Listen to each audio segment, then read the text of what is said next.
प्रत्येक व्यक्तीला जो प्रश्न पडलेला आहे की अजितदादांचा जो ॲक्सिडेंट होता तो एक अपघात होता का घात होता, हा प्रश्न प्रत्येक व्यक्तीला पडलेला आहे। काल मुंबईकडे येत असताना पिंपरी चिंचवडमध्ये जेव्हा माझी गाडी स्लो झाली, सिग्नल लागलं होतं, तेव्हा माझ्या लेफ्ट साइडला एका रिक्षा चालकाने त्याची रिक्षा थांबवली, खाली उतरला आणि माझी काच वर होती त्यामुळे काचेवर त्याने आवाज केला। काच खाली घेतल्यानंतर त्याने सांगितलं, अहो 9 तारखेला तुम्ही संध्याकाळी अजितदादांबद्दल काहीतरी सांगणार होता ॲक्सिडेंट बद्दल, त्याचं काय झालं? मी त्यांना सांगितलं काल नाही, म्हणजे 9 तारखेला नाही तर 10 तारखेला मी या बाबतीत मला काय वाटतं हे तिथं सांगणार आहे। या प्रेस कॉन्फरन्सच्या माध्यमातून आणि तुमच्या सर्वांच्या मदतीने लोकांपर्यंत मी आता पोहोचतोय। काही लोकांनी भावनिक होऊन काय व्हिडिओ टाकलेत, ते व्हिडिओ कसे आहे की दादा परत येतील। 6 जण विमानामध्ये होते, 6वे व्यक्ती दादा होते। जी बॉडी तिथं सापडली ती दादांची नव्हतीच। दादा आज येतील, उद्या येतील। मला त्यांना सांगायचं आहे की आज जर दादा परत आले तर मी सुद्धा त्यांना घट्ट मिठी मारेल। पण ॲक्सिडेंट झाल्यानंतर 6 दिवस दररोज जेव्हा मी उठत होतो तेव्हा मला असं वाटत होतं काहीतरी घाणेरडं स्वप्न मी तिथं बघितलेलं आहे की दादांचा ॲक्सिडेंट झाला आणि ते फक्त स्वप्नच होतं आणि खऱ्या अर्थाने ही गोष्ट घडली नाही असं कुठेतरी मला तिथं वाटत होतं। कधीपर्यंत? जेव्हा दादांचा एक स्वेटर तो सुद्धा जळलेला, त्यांची चप्पल, त्यांचं घड्याळ जे दररोज ते घालायचे आणि ते घड्याळ दादा कधी पण त्यांचा जो वेळ असतो ते 15 मिनिटं पुढे ठेवायचे। 9 वाजलं त्या घड्याळात वाजले होते आणि ते जळलेलं घड्याळ बंद पडलेलं तिथं मी बघितलं आणि जे कोणी तिथं बघत होते त्यांच्या डोळ्यात अक्षरशः अश्रू होतं, कोणी निशब्द झाले होते, कोणाला काहीच बोलता येत नव्हतं।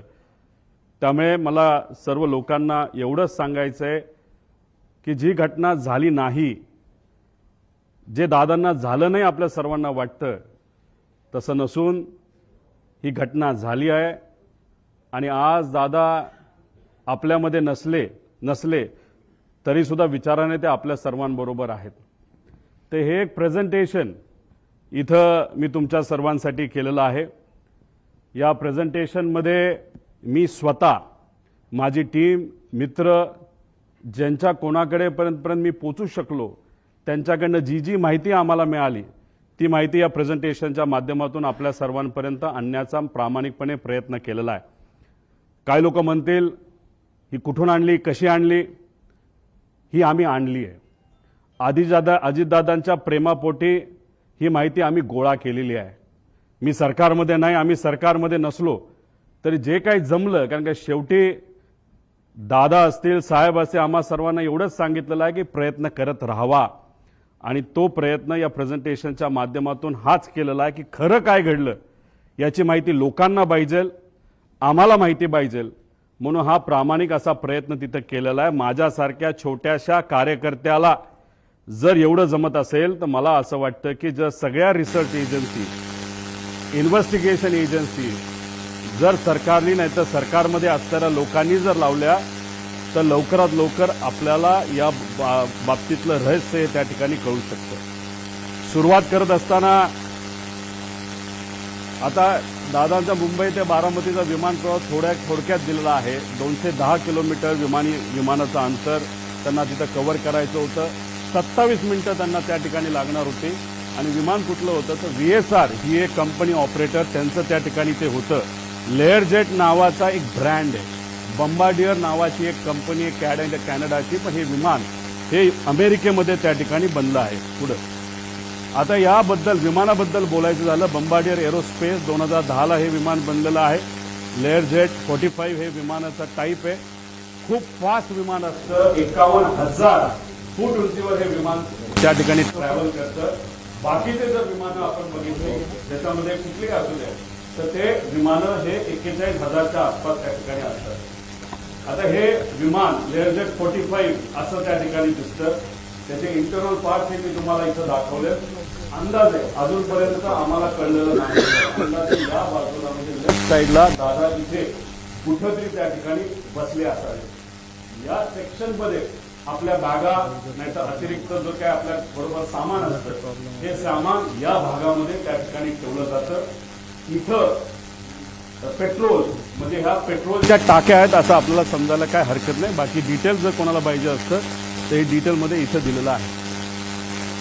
आता या VSR कंपनीची माहिती मला आपल्या सर्वांना द्यायची. याच्यामध्ये विजय कुमार सिंग त्यानंतर सीमा रिमी सिंग हे दोघं याच्यामध्ये पार्टनर आहेत आणि विस्टा सेल्स प्रायव्हेट लिमिटेड नावाची एक कंपनी आहे. 2 डिरेक्टर विजय कुमार सिंग आणि रोहित सिंग.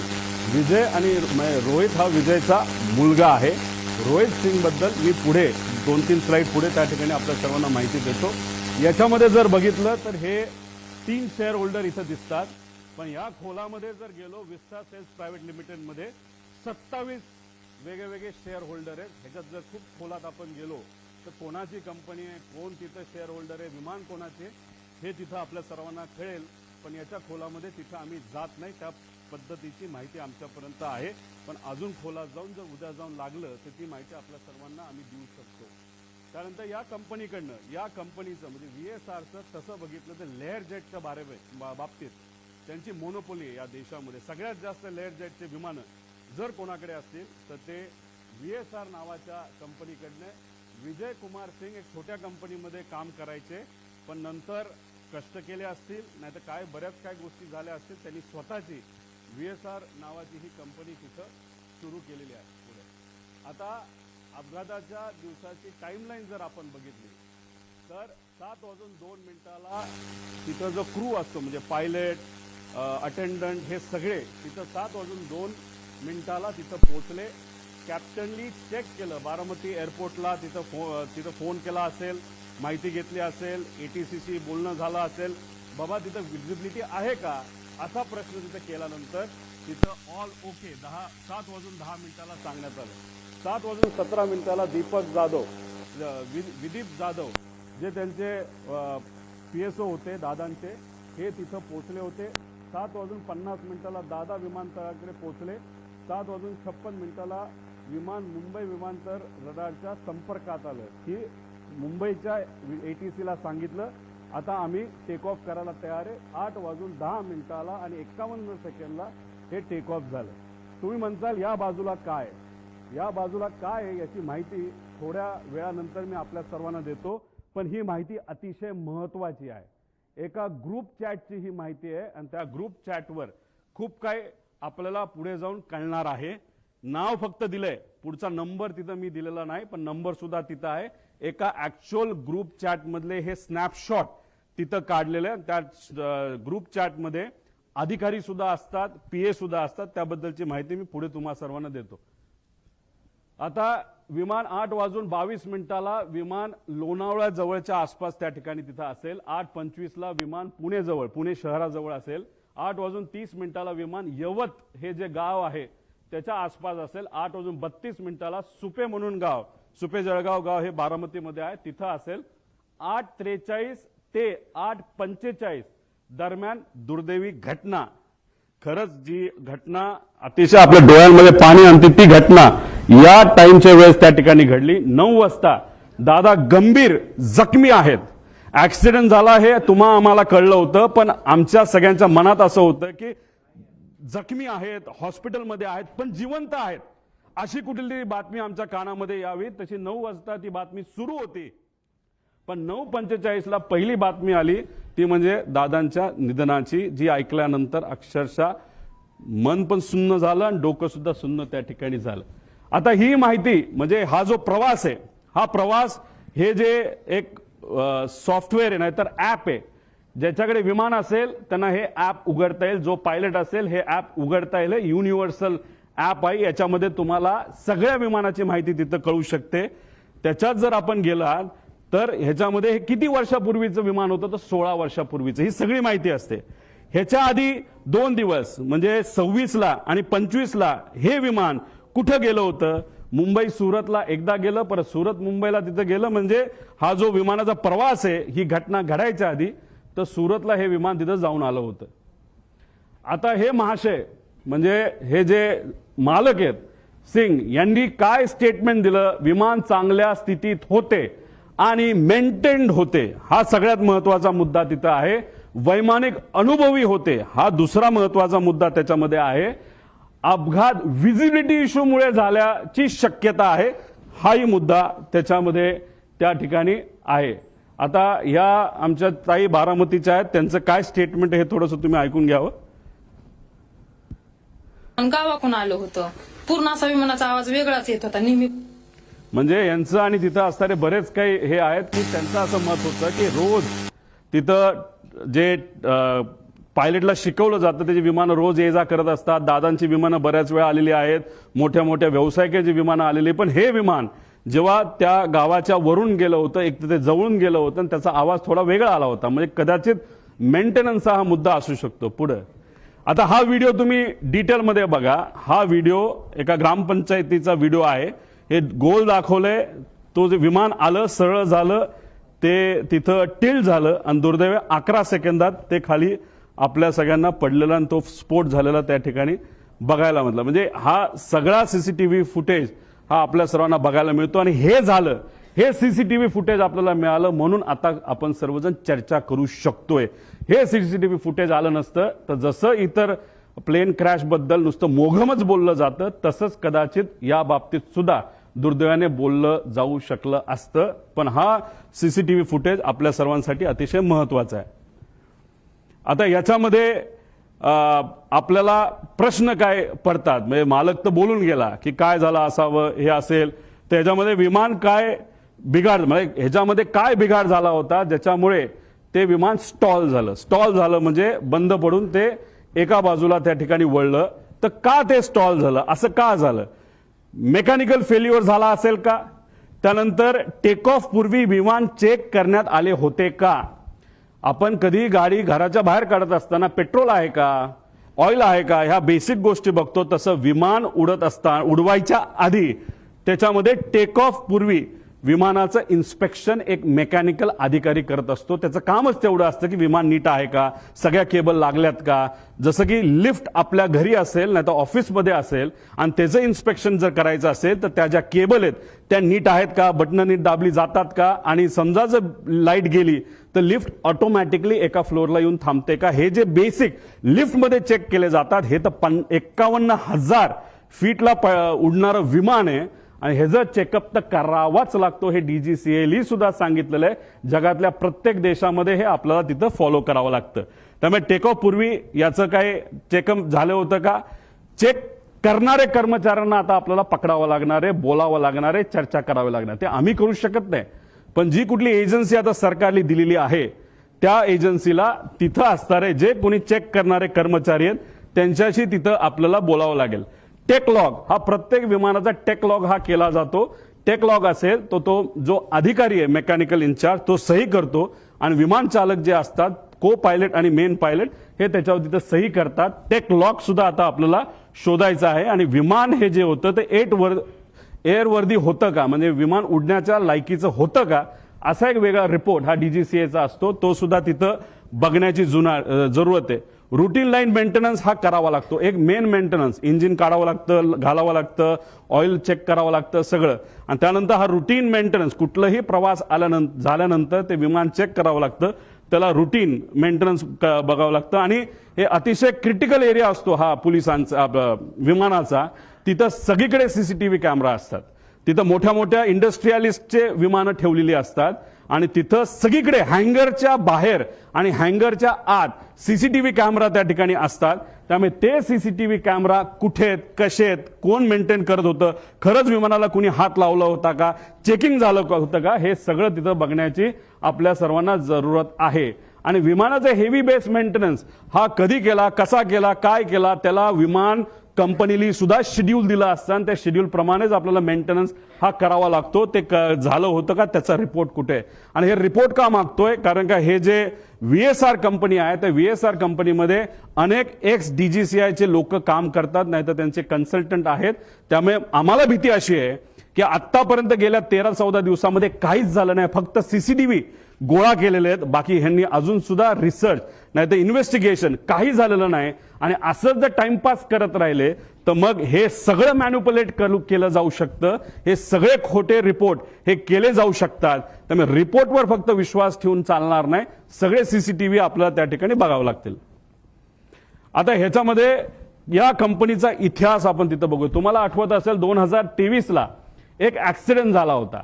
ते कुठलं विमान होतं, लेअर जेटचं विमान होतं. बघा इथं आता ते विमान तुम्हाला क्लिअरली दिसेल नाही दिसेल माहित नाही, हे पडलं, हे घसरत गेलं, पाऊस तिथं पडत होता, स्पीड खूप होतं, विमानचा टाईप लेअर जेटचाच होता. आता काही लोक लगेच टीव्हीवर बोलायला लागले होते की अरे बारामतीचं जे विमान आहे त्या ILS सिस्टम नाहीये, असं बरेच रिसर्च अभ्यासू लोक म्हणायला लागले. बरोबर आहे, पण त्याच विमानतळावर बऱ्याच वेळा अनेक वेळा मोठे इंडस्ट्रियल्स पासून सगळे तिथं उतरलेले आहेत ILS सिस्टम नसताना. आणि ILS सिस्टम बद्दल आपण चर्चा करतोय तर हा ऍक्सिडेंट जिथं झाला मुंबईला, तिथं तर हायली ऍडव्हान्स सिस्टम आहे, ILS सिस्टम सुद्धा आहे, तरी सुद्धा हा अपघात झाला कसा. त्यामुळे फक्त ILS सिस्टम बारामतीला नाही म्हणून ते ढकलून त्या ठिकाणी चालणार नाही. आता हा ऍक्सिडेंट झाला, कसा झाला, काय झाला, व्हिजिबिलिटी वर ढकलून मोकळे झाले विमानाचे, अजून पाऊस होता, हे होतं. मग ILS सिस्टम असताना पाऊस होताना सुद्धा बाकी विमानं लँड होऊ शकत होते. मग आमच्या VSR या कंपनीचं लेअर जेटचं विमान का लँड होऊ शकलं नाही आणि का घसरत गेलं, याचा अभ्यास कुठं ना कुठं त्या ठिकाणी करावा लागेल. 2023चा हा विषय. मग आतापर्यंत रिपोर्ट आला असेल, आतापर्यंत एन्क्वायरी क्लिअर झाली असेल, तो रिपोर्ट मीडियाकडे आला असेल, तो रिपोर्ट कंपनीली जे लोक आत होते, ज्या कंपनीली ते भाड्यावर घेतलं होतं त्या लोकांना दिला असेल, अशी अपेक्षा आपण करू. कारण 2 वर्ष एवढा मोठा अपघात होऊन हे कुठेही रिपोर्ट कुणी दाबू शकत नाही. बघूया काय झालं पुढं. दुर्दैव असं 2023ला हा अपघात झाला, पण आतापर्यंत त्याचा रिपोर्ट आलेला नाही. अजितदादांचा दुर्दैवी ऍक्सिडेंट झाल्यानंतर त्या बातम्या जेव्हा अख्ख्या देशामध्ये तुमच्या माध्यमातून त्या ठिकाणी केल्या गेल्या, तेव्हा कुठेतरी DGCAला तिथं जाग आली आणि final report soon in September 2023 Mumbai layer jet असं सांगण्यात आलं. म्हणजे कुठेतरी VSRचा एक होल्ड आहे DGCAवर, असं आमच्या सगळ्यांचं मत आहे. म्हणून एवढा मोठा रिपोर्ट होऊन त्या ठिकाणी तो दाबण्यात आला. मग का हा रिपोर्ट दाबण्यात आला? हा रिपोर्ट जर आतापर्यंत आला असता, तो जर सरकारपर्यंत पोहोचला असता, तर मग काही गोष्टींमध्ये बदल होऊ शकले असते. आणि मग आज आपले अजितदादा, माझे काका, हे आज आपल्या सर्वांमध्ये इथं असू शकले असते. पण हा रिपोर्ट न झाला, न त्याच्यावर चेक झालं, कसं घडलं याचा कुठेही अभ्यास त्या ठिकाणी झाला नाही. हा रिपोर्ट आजपर्यंत दाबला असं आमच्या सगळ्यांचं त्याच्यामध्ये म्हणणं आहे. बरं ठीक आहे, भारताने हा रिपोर्ट दाबला. मग आता इंटरनॅशनल लेवलला काय झालं ह्याचा अभ्यास तुम्ही बघूया.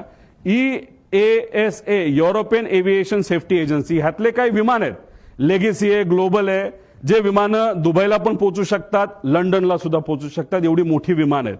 तुम्ही बघितलं असेल जेव्हा माझ्या मतदारसंघामध्ये एक फार मोठे क्रिकेटर हे आले होते, एक फार मोठं विमान घेऊन तिथे मी गेलो होतो आणि ते विमान हे लंडनला सुद्धा लँड होतं आणि ते कोणाचं होतं, ते VSRचं होतं.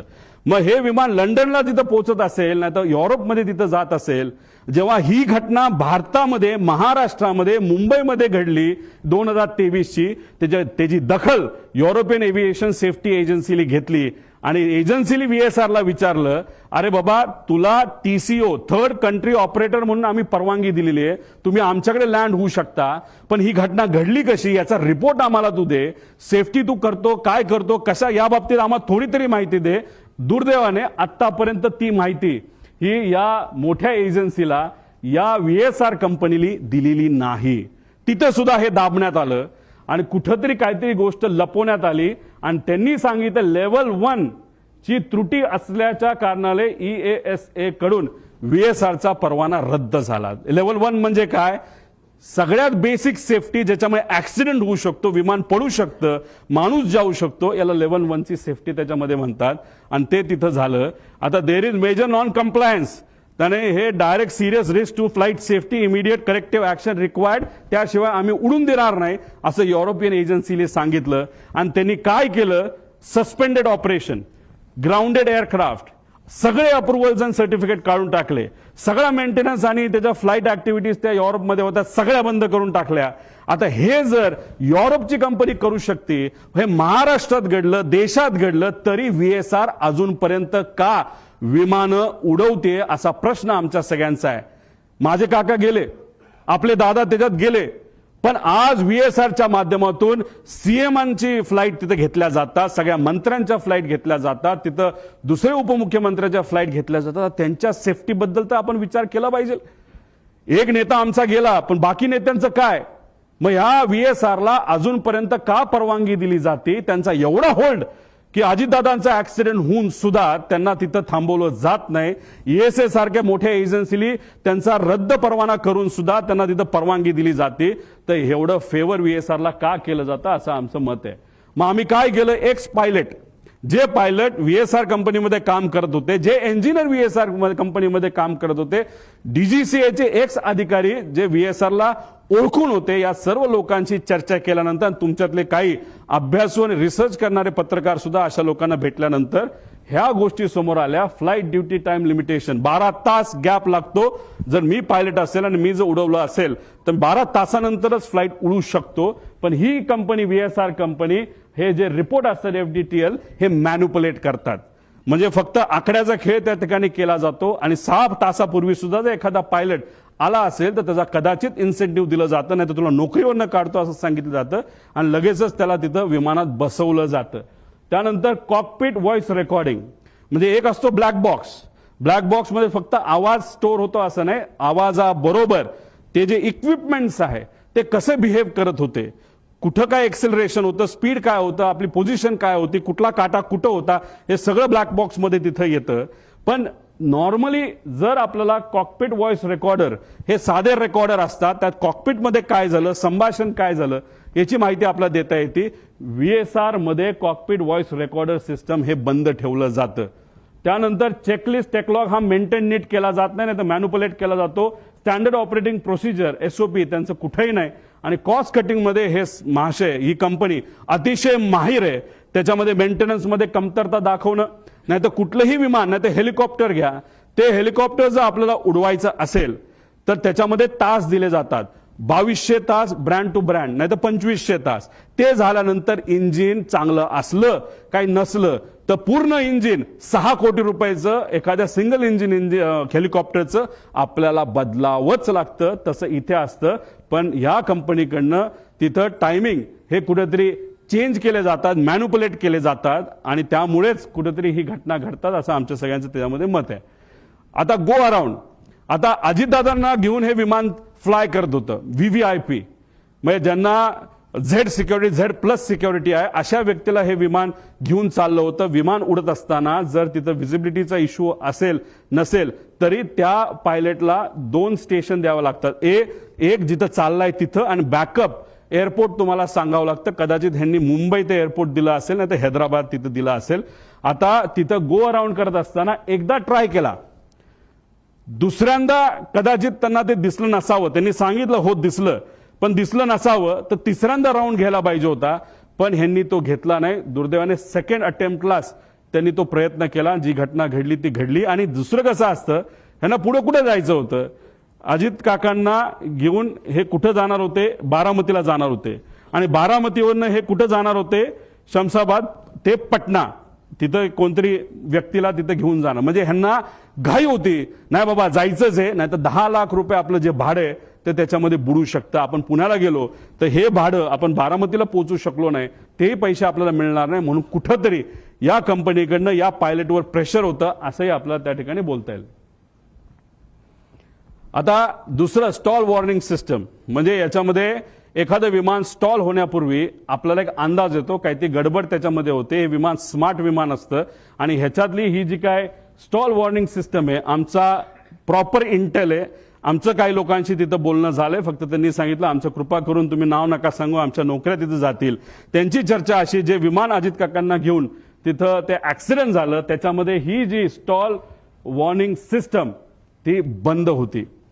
ती बंद असल्यामुळे काही गोष्टी आपल्याला आधीच कळल्या नाही आणि त्यामुळे ती घटना त्या ठिकाणी घडली असावी असं काही तज्ज्ञांचं तिथं मत आहे. आणि हेवी बेस मेंटेनन्स केलं कुणी ह्याच्यासाठी आम्ही हे पुरावे त्या ठिकाणी मागतोय. पीटीटी पुश टू टॉक म्हणजे तुमची वॉकी टॉकी असते, आपण बटन दाबतो, आपण बोलतो, पलीकडचं ऐकतो, तसं विमानामध्ये पीटीटी असतं. हे पीटीटी जेव्हा चालू होतं तेव्हा कॉकपिटमध्ये बटन दाबल्यानंतर जे जे काय चालू असतं, जसं की आता मी पोहोचतोय, आता लँड होतोय, मी पुढे तुम्हाला ट्रान्सक्रिप्ट दाखवेल, तर ते सगळं कळतं. तर जेव्हा मेन पायलट हा जर कपूर असेल तर पाठक ज्या पायलट होत्या ह्या को पायलट होत्या. को पायलट जनरली ते इंटरॅक्शन करतात एटीसीची. तेव्हा ती पीटीटी त्यांनी दाबलं होतं, तेव्हा त्या वातावरणामध्ये ते जेव्हा शेवटचं वाक्य ओ शिट होतं तेव्हा सुद्धा आणि त्याच्या आधी सुद्धा त्या विमानामध्ये कुठंच ही वॉर्निंग सिस्टीमचा आवाज येत नव्हता.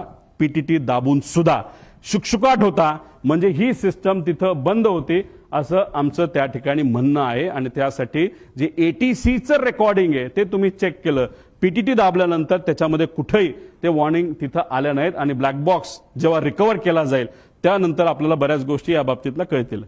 आता दुसरा विषय असा आहे की हा व्हिडिओ तुम्ही ऐका, मग तुम्हाला त्या ठिकाणी मी सांगतो. आमच्या गावातनं उतरताना आमच्या गावात एक मंदिर आहे, त्या मंदिराच्या कळसाला सुद्धा टेकायची काही लोकांना शक्यता.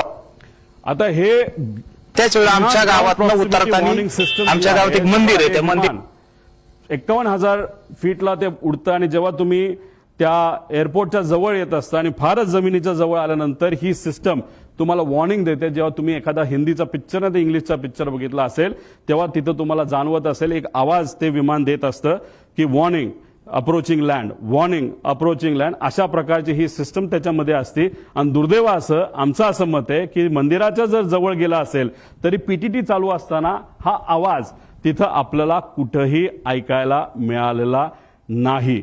आणि हे सगळं संभाषण हे एटीसी वर त्या ठिकाणी झालेलं आपण बघू शकतो. ते रेकॉर्डिंग तुम्ही बघितलं, आमच्याकडे त्याचा एक प्रिंट आहे आणि ती प्रिंट हे सरकारला सुद्धा त्या ठिकाणी दिली गेली आहे. ते पुरावा आमच्याकडे आहे, त्याच्यामध्ये कुठंच. आणि आम्ही जेव्हा काही लोकांशी बोललो तेव्हा त्यांच्याकडनं सुद्धा आम्हाला कळालं की अशा पद्धतीने आम्हाला कुठंच काही हे ऐकू आलं नाही. त्यामुळे ही जी सिस्टम आहे ती सुद्धा बंद होती, आता खराब झाली होती. आता ह्याच्यामध्ये व्हीएसआर संदर्भातले काय प्रश्न की हेवी बेस मेंटेनन्स हा कुठं केला जातो हे आपल्याला माहिती घ्यावं लागेल. या देशामध्ये 2च एमआरओ आहेत. एक मुंबईच्या आसपास आहे, प्रफुल्ल पटेल साहेबांची मालकी त्या एमआरओची असं आम्हाला त्या ठिकाणी कळतं, आणि दुसरं कुठे दिल्ली साईडला त्या ठिकाणी आहे. पण हे एमआरओ आहे. पण ह्या कंपनीकडे एक वेगळा एमआरओ होतो असं म्हणतात. ते स्वतःच्या कंपनीच्या माध्यमातून ही सगळी 27 विमानं ते मेंटेन त्या ठिकाणी करत होते. मग त्यांच्याकडे एक्सपर्ट होते का? जसं तुमच्या कंपनीमध्ये म्हणजे तुम्ही सगळे वेगळ्या वेगळ्या चॅनलचे असला तरी जर 5च चॅनल असतील तर हा रिपोर्टर जास्तीत जास्त या 5 मध्येच कुठेतरी जाणार आहे. मग तिथून नोकरी निघाली की परत 5 मध्ये दुसरीकडे जाणार आहे. तसंच एमआरओ जर 2च असतील तर मग ते लोक कोण आहेत जे लोक या व्हीएसआर कंपनीमध्ये आज काम करतात? पूर्वी ते कुठं काम करत होते? कोण आहेत ते? कुणी ते सह्या केल्या? रमेश नावाचा माणूस कोण आहे? त्याचा काय अनुभव आहे? तो मेंटेनन्सचा त्याला का प्रमुख केलं? त्याला तुम्ही एन्क्वायरीसाठी घेतलं का तो गायब झालाय? हे सगळे प्रश्न आपल्याला तिथं पडू शकतात. एन्क्वायरी कुठंच नाही चालली म्हणून आम्हाला आमच्या लेवलला माझ्या काकासाठी आमच्या दादासाठी या सगळ्या गोष्टी करायला लागतात. आणि ह्या सगळ्या गोष्टी लवकरात लवकर सरकारने जर केल्या नाही तर मग आपल्याला खरं रहस्य काय हे त्या ठिकाणी तिथं कळणार नाही. त्यामुळे हेवी बेस मेंटेनन्स कुठं केला जातो हे सुद्धा बघितलं पाहिजे. आणि डीजीसीए मधील काही माजी अधिकारी हे या कंपनीमध्ये काम करत असल्यामुळे एक होल्ड आहे या कंपनीचा असं आमचं मत आहे. पुढे घ्या. आता व्हीएसआर संदर्भात गंभीर बाबी आणि बारामती अपघातात आलेला, आता याच्यामध्ये व्हीएसआरची एक सवय आहे जी आम्हाला कळली, आणि हे जोपर्यंत सीसीटीव्ही आपण बघणार नाही तोपर्यंत आपल्याला कळणार नाही. तर हे लोक काय करायचे नाही तर करतात, तर हे कॅन असतात विमानाचे. जसं दादा ज्या विमानामध्ये बसलेले, मागे मी म्हणलो होतो बॅग ठेवायची जागा, आणि दादा खूप जास्त लांब जाणार नव्हते, त्यामुळे ह्यांना एक सवय त्यांच्याच एका अधिकाऱ्याने आणि पायलटली मला सांगितलंय, आम्ही कॅन एक्स्ट्रा इल्लीगल आहे, डीजीसीए अलाव करत नाही. आम्ही एक्स्ट्रा कॅन 50-50 लिटरचे हे 8 ठेवत असायचो.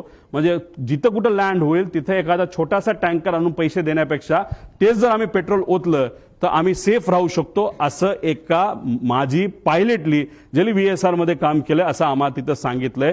त्यामुळे जिथं कुठं गेल्या वर्षभरात VSRची विमानं उतरली तिथला सीसीटीव्ही कॅमेरा टेक ऑफच्या आधी आणि मेंटेनन्सच्या आधी हा बघितलाच पाहिजे आणि ह्या गोष्टी खऱ्यात का हे कुठेतरी आपण समजून घेतलं पाहिजे. आणि जर हे खरं असेल तर विमानामध्ये जर पेट्रोल इलिगली एका कॅनमध्ये ठेवलं तर ते विमानासाठी बॉम्ब सारखंच असतं असं आमचं त्या ठिकाणी मत आहे. पुढे आता याच्यामध्ये VSR संदर्भात गंभीर बाबी आहेत आणि काय कोणाला बघितलं पाहिजे, ह्यात क्लिअरन्स इंजिनियरला पकडलं पाहिजे, त्याशी चर्चा केली पाहिजे, क्वालिटी इंजिनियरशी बोललं गेलं पाहिजे, मेंटेनन्स इंजिनियरशी त्याच्यामध्ये बोललं पाहिजे.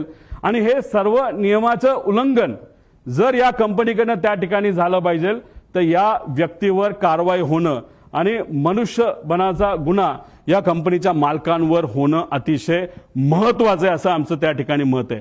त्यानंतर EASA ने कंपनीला TCO परवाना सुरक्षेच्या कारणामुळे जर कॅन्सल केला असेल तर त्याला काही ना काहीतरी कारण आहे.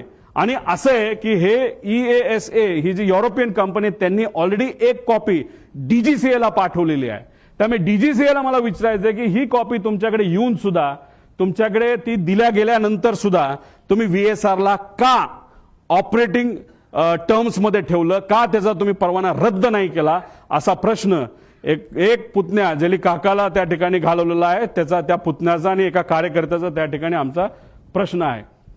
आणि एवढं मोठं घात असून सुद्धा आता सुद्धा मुख्यमंत्री आणि दुसरे उपमुख्यमंत्री आणि बाकी नेते अजून सुद्धा VSR कंपनीच्या माध्यमातून ट्रॅव्हल करतायत, विमानातून त्या ठिकाणी ते जात आहेत. हे अतिशय घातक आहे. त्यामुळे या बाबतीची नोंद सरकारने तिथं घेणं फार महत्वाचं आहे. आता तुम्ही म्हणाल हे जे आहे हे काय आहे, एक ग्रुप असतो, सर्व मंत्र्यांकडे 2 ग्रुप असतात, ते ग्रुपचं नाव ते वेगवेगळे ठेवू शकतात, पण एक साई एव्हिएशन नावाची कंपनी आहे, एरो नावाची कंपनी आहे. आता इथं मी GR तुम्हाला दिल्यानंतर तुम्हाला लागलं तर आम्ही तिथं देऊ. या कंपनीने अलोकेट केलेला 2 हँडलिंग कंपनी आहेत. मग या 2 कंपन्या खालचे जे ऑपरेटर आहेत VSR सारखे यांच्याशी संवाद साधून कुठलं विमान कधी अवेलेबल आहे, मंत्र्यांना कधी बाहेर याबद्दलची माहिती त्या ठिकाणी ती दिली जाते. मग त्या ग्रुपमध्ये कोण असतं तर त्या मंत्र्यांचे सगळे PA, ऑफिशियल PA आणि जे कोणी प्रोग्राम बनवतात ते PA, ते अधिकारी त्या ग्रुपमध्ये असतात. आणि त्याच्याच बरोबर आपले जे संचालय आहे ह्याचं महाराष्ट्राचं विमानांचं तिथले ते डायरेक्टर आहेत, ऑफिशियल IAS अधिकारी नाही तर त्या लेवलचा एक अधिकारी त्या ग्रुपमध्ये असतो. त्या ग्रुपमध्ये टाकलं जातं की उद्या जसं 27 जानेवारी 2026 ला 8 वाजता मुंबई ते बारामती अजित पवारांना जायचं असं ग्रुपमध्ये. आणि एरोचा टाइम होता 1 ते 15 हे साईसाठी होतं, 16 ते 31 तारखेपर्यंत एरोच्या ग्रुपमध्ये हा मेसेज टाकला. हे कोण क्रिस्टोफर नावाचा जो कुणी तिथला मॅनेजर आहे का ओनर आहे त्यांनी टाकलं नोटेड सर. तो झालं 7:13 आणि 7:14 संध्याकाळी. म्हणजे जे काही लोक म्हणतात दादा हे विमानाने जाणारच होते, हे प्री प्लॅन्ड होतं, असं अजिबात नाही.